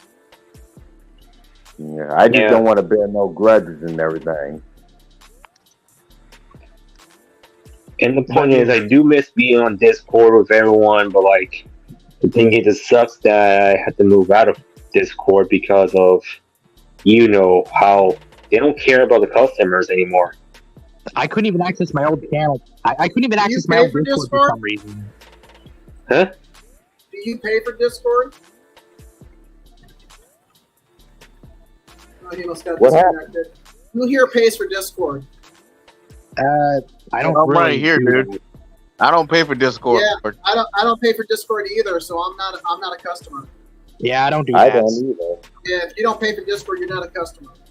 But yeah, Well, I pay for Discord. Do you pay for Discord, Shiny Evie? Yeah, like $3 a month. Well, then you need to cancel your bank card or whatever automatic payment setup you got. You need to call their customer Well, service. Hey, I'm not paying for it anymore since I can't use it. Here's a weird thing. Well, I got a message from Google Play that they canceled my by Nitro, but I didn't get no money back. Don't From a matter. week ago. If it was at the beginning, if it was at the start of the monthly billing cycle, then yeah, and then you got banned after, yeah, you're not going to get your money back. But you got to make sure that your account or subscription was canceled, and it sounds like it was. So then, yeah, they're done with you, man. I don't think you're going to get your account back unless you call them up and be like, hey, or you submit a ticket and say, hey, go ahead and delete my profile information. You've got my account deactivated. Just go ahead and delete it, because obviously you don't want my money because my subscription's been canceled. I remember my account I remember I can't even access my old Discord because for some reason I couldn't access my email or password for some reason. It never worked. Nothing worked. I tried using the correct email and password, but I still couldn't access my old channel, so I had to make a new one. Did you change your password? And the point is, I'm not paying for Discord anymore after this, and if they unban me, I'm not giving their money. I remember first joining Discord back in May 2018.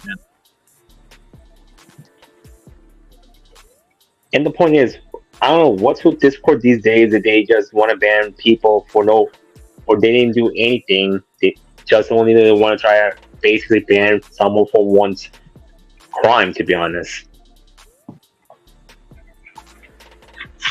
Just one person's crime they say, oh, you're arrested because you're associated with the crime that person that did, but I didn't do anything.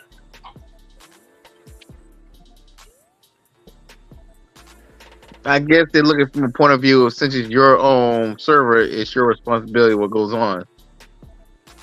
Yeah. Point is, I wasn't this person's server, which I should have thought of leave before this person caused the problem. Yeah. Speaking of AJ, I did leave a link for my server to your DM. So I did actually give you an invite to my server. Yeah, I already saw he got in. Wait, no, my Discord actually. Oh. Yeah, AJ, if you want to join my Discord, it's not going to expire. You can still join if you want, if you have time. Well, the point is, I still have my own server. I have some people to contact to, and it sucks that Discord don't want my money. They don't want my account to be on. Thinking, oh, he might be causing problematic. No, it's not. By the way, Shiny, do you actually still have your Discord server? Because I can't see it anymore, or you must have deleted it. Well, it might be to do with this. Huh? I think it's still up. It's still up. Wait, I couldn't see your server though, but I don't think I could see your server from Discord. Ron, do you see my server? Ron, do you see my server? Actually, yeah, I've seen your server up there. I don't see it. I don't really see it. I've seen it. Well, it's because maybe because of the invite. Yeah, maybe. Actually, I used to be in your server, Shiny, but for some reason, it's not there anymore. Yeah. What happened to it? Well, it's just that I can't see his server anymore. Because he didn't. You think you deleted the server because you left it. That's the problem. No, I didn't leave, but for some reason, it's just not there. I didn't leave. I don't know. It might be Discord been acting strange, to be honest. Yeah. Hey, Shiny, can you send me? Wait, I'm not. Oh, wait, you can't access your Discord. But I was actually going to ask you to send me an invite to your Discord server again.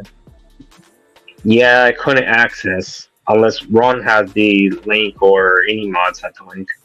Yeah. Hey, Ronald, can you give me a link to his server? I mean, but we're kind of middle of this right now, though. All right, after the stream.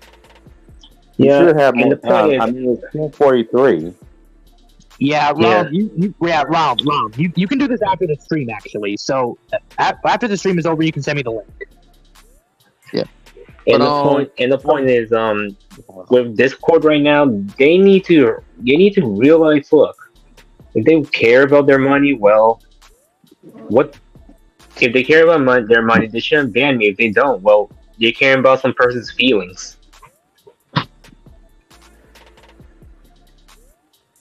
Okay. That's the problem. I mean, Yeah, to be they don't fair, want- dude, that's capitalism for you. It's a cold and Yeah. dirty game. That's corporate America. Basically, Since the when world did in they a ever give a nutshell. fuck about our feelings? My Yeah. feelings were never good in the first place, anyway. Yeah, if they care about the customers, they're who's paying. They Since should when did listen to they their ever care about the not some- customer other than the money? Well, They that's don't the care thing. about the money. Whoever's feelings got hurt must have been a paying customer. Yeah. Probably. And not just only that, they're doing the right politics, they say. And this But so-called right anyways, politics needs to just abolish. But anyways, though,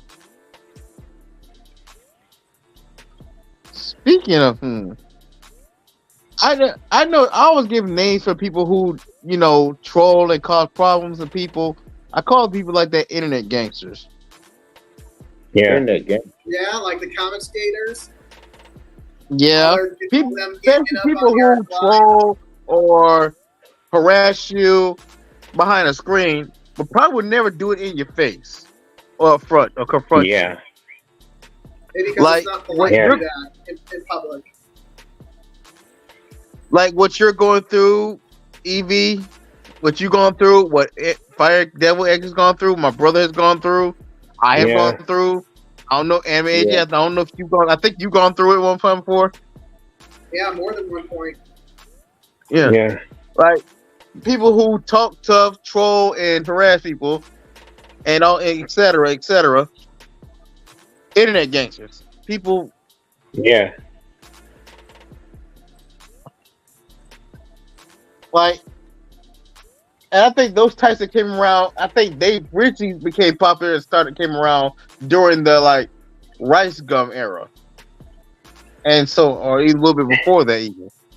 I think more that when Chris Chan came to the internet. Wait, Rob, did you just mention Rice Gum? Yeah. Oh, I've heard of him. A perfect prime example of Yeah. an internet gangster. And the thing And I is, think Jake It Paul. was around before him. Yeah, it was around, but it became more popular during his Yeah. reign. yeah, He became popular being one, in a sense. that's true. That's because there's already so many people doing it, like you were describing. And the problem is, it's like before Rice comes, It's just the more way like he went Chris about it. Chan. That allowed him to get bigger than most. Him, Jake Paul, Logan Paul. I do enjoy commentary YouTubers, to be honest, but sometimes when they're not really well. Anyways, well, actually, I do like a few commentary YouTubers.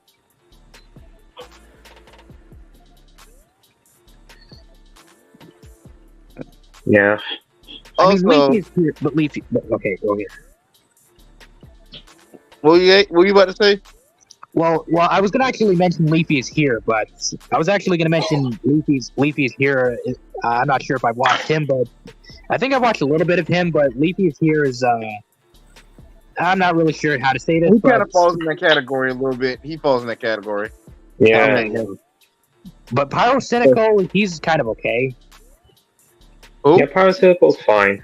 Yeah, Pyrocynical. I mentioned Pyrocynical, Ronald. But yeah, what were you saying?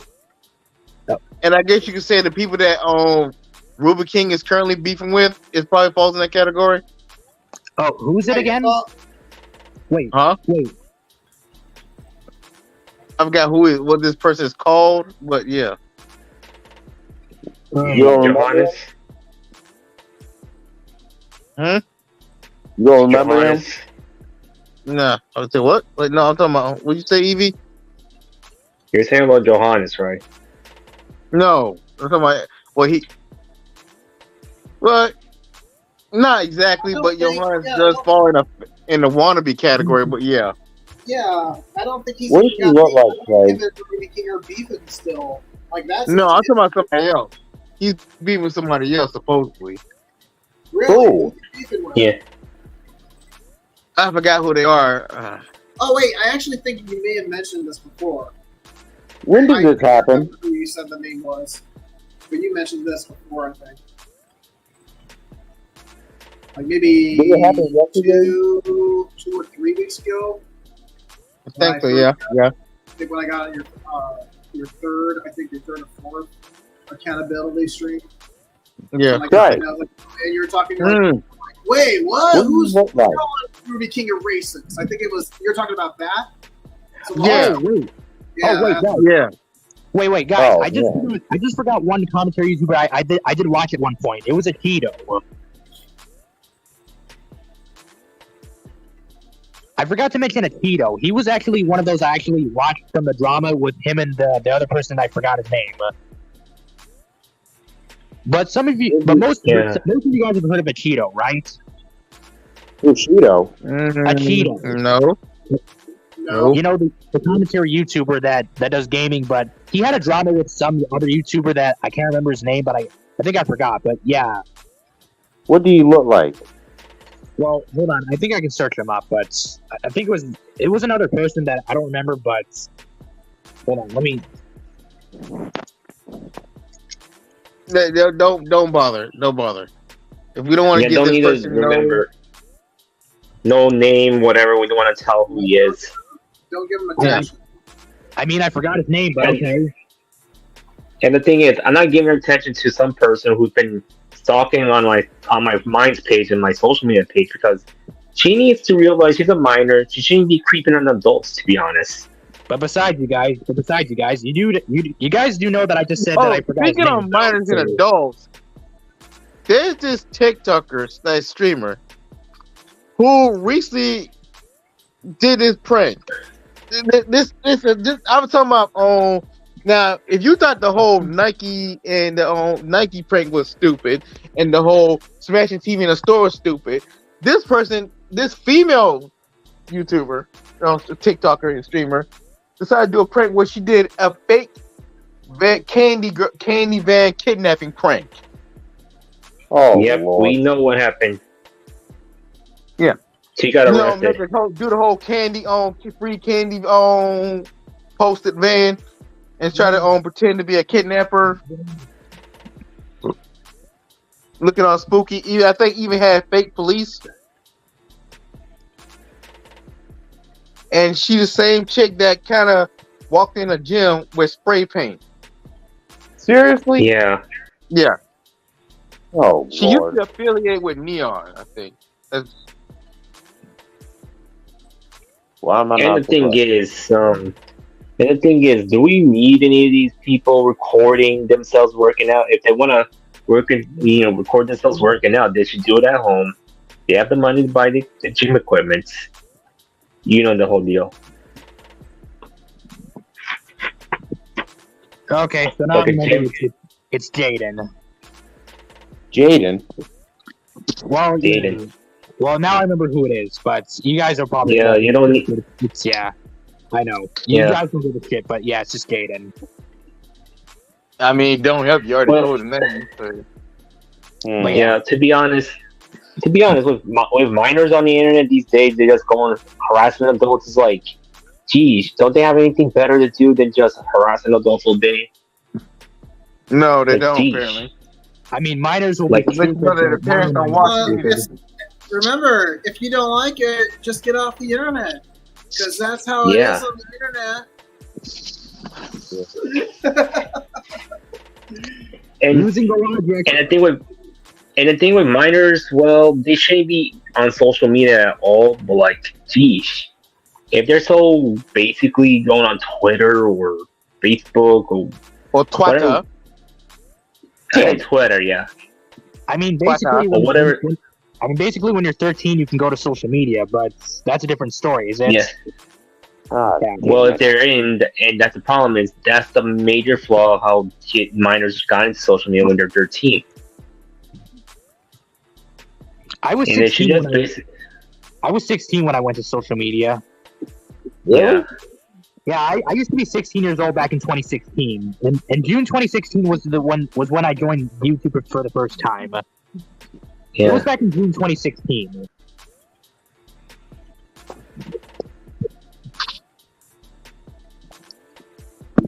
But go ahead, finish.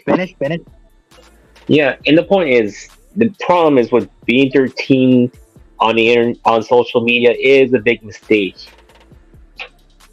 To be honest, like when I was your age, there wasn't no MySpace or whatever. I just go onto online forums, be anonymous as I am. At the same time, been playing like MMOs and nothing much going on. So what are you suggesting? Are you suggesting that a law be passed? I'm not sure, but either I'm not saying a law, but maybe they should do something like how social media need to do to regulate themselves. They're not going to regulate themselves. The only thing that's going to make the loco broke is if you stop using their services and platforms. Stop paying for That's their true. products and services. If you don't want kids going on social media, then worry about your own. Yeah, That's the only, and if you don't like what social media companies are allowing to be done, then stop using stop using the social media. that's true. Our own use condones it. Yeah. And the point is, if you're going on certain sites like say, Minds, whatever, when I post nudes, like kids and like who are under 18 looking at this stuff, like why the heck you looking at this stuff? Like they're too young for this stuff. You know,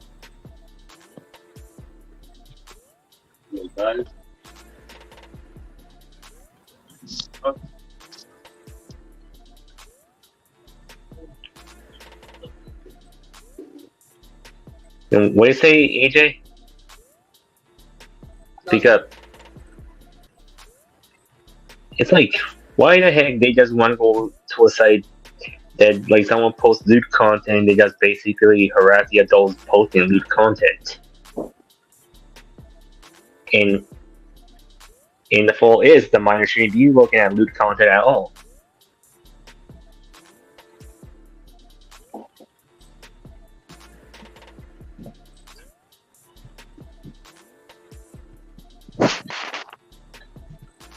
But yeah, sometimes when it comes to minors, there's going to be grooming involved with other people. Yeah. But sometimes when it comes to when it comes to people catching predators on social media, it's like to show how to catch a predator. But sometimes I think I've heard that how to catch a predator is somehow, I don't know what I think you could say it's cringe, but hey, they're catching predators. But sometimes when it comes to actually catching predators on Discord, they're pretty unique in a way for catching predators.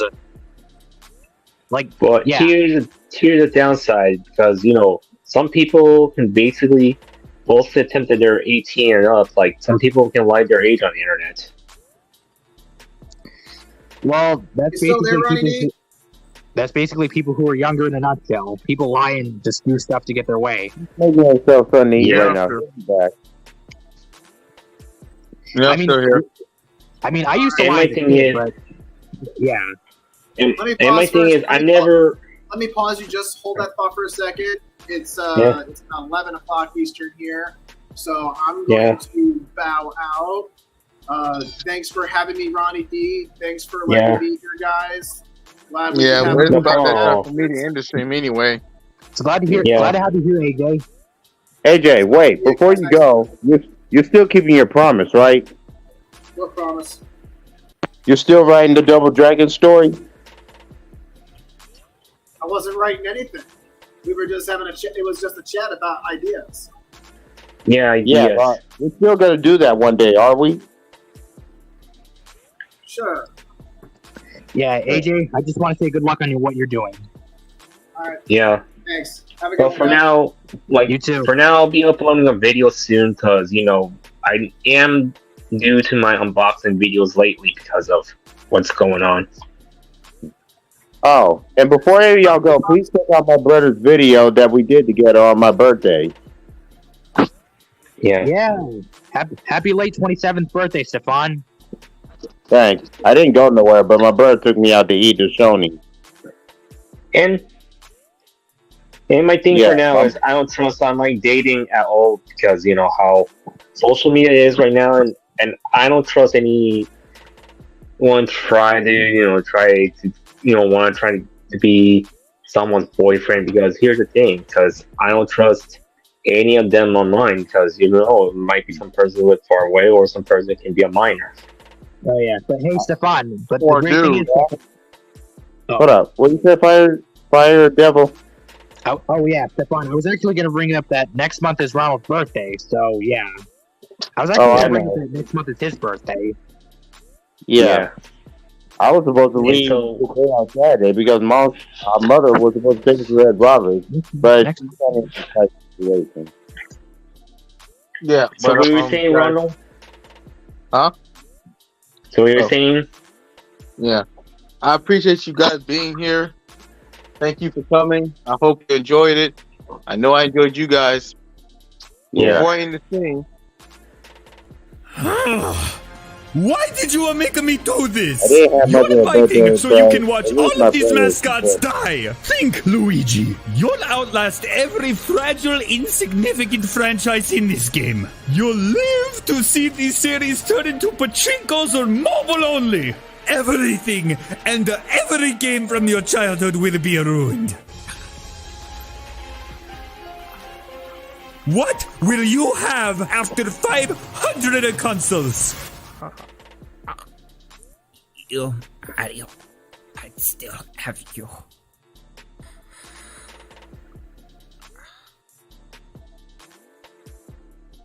This is a pretty hardcore origin story. It's okay. We're gonna figure it out. Were you followed? No, I don't think so.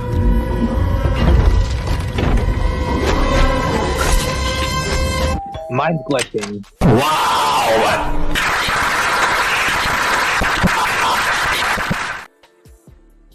Right. Yeah, mine just glitched out. Yeah, I didn't have much of a Let me break it day down off. for you, Mark. So, thanks, hey guys. Wish me luck.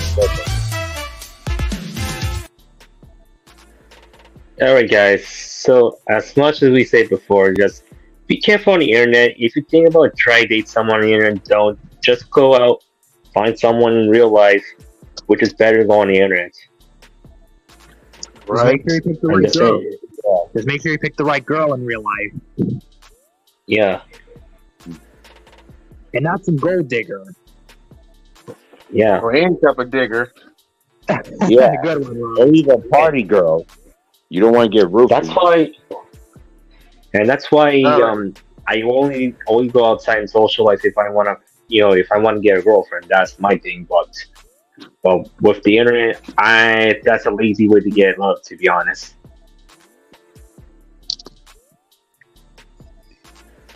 All right. Well, okay. I guess I'll see you guys later. Yeah. Later. See you. And thank you, everybody. I may not have much of a birthday, but I still had a good time. Yeah. Even with my Happy birthday, Stefan. Thanks. Well, at least I'm clearing things out anyway, so since I'm almost done reorganizing my room, so by tomorrow I'll be fine. Yeah, thanks for having me aboard, Ronald.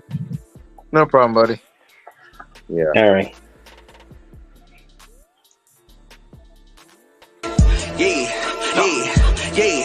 Yeah.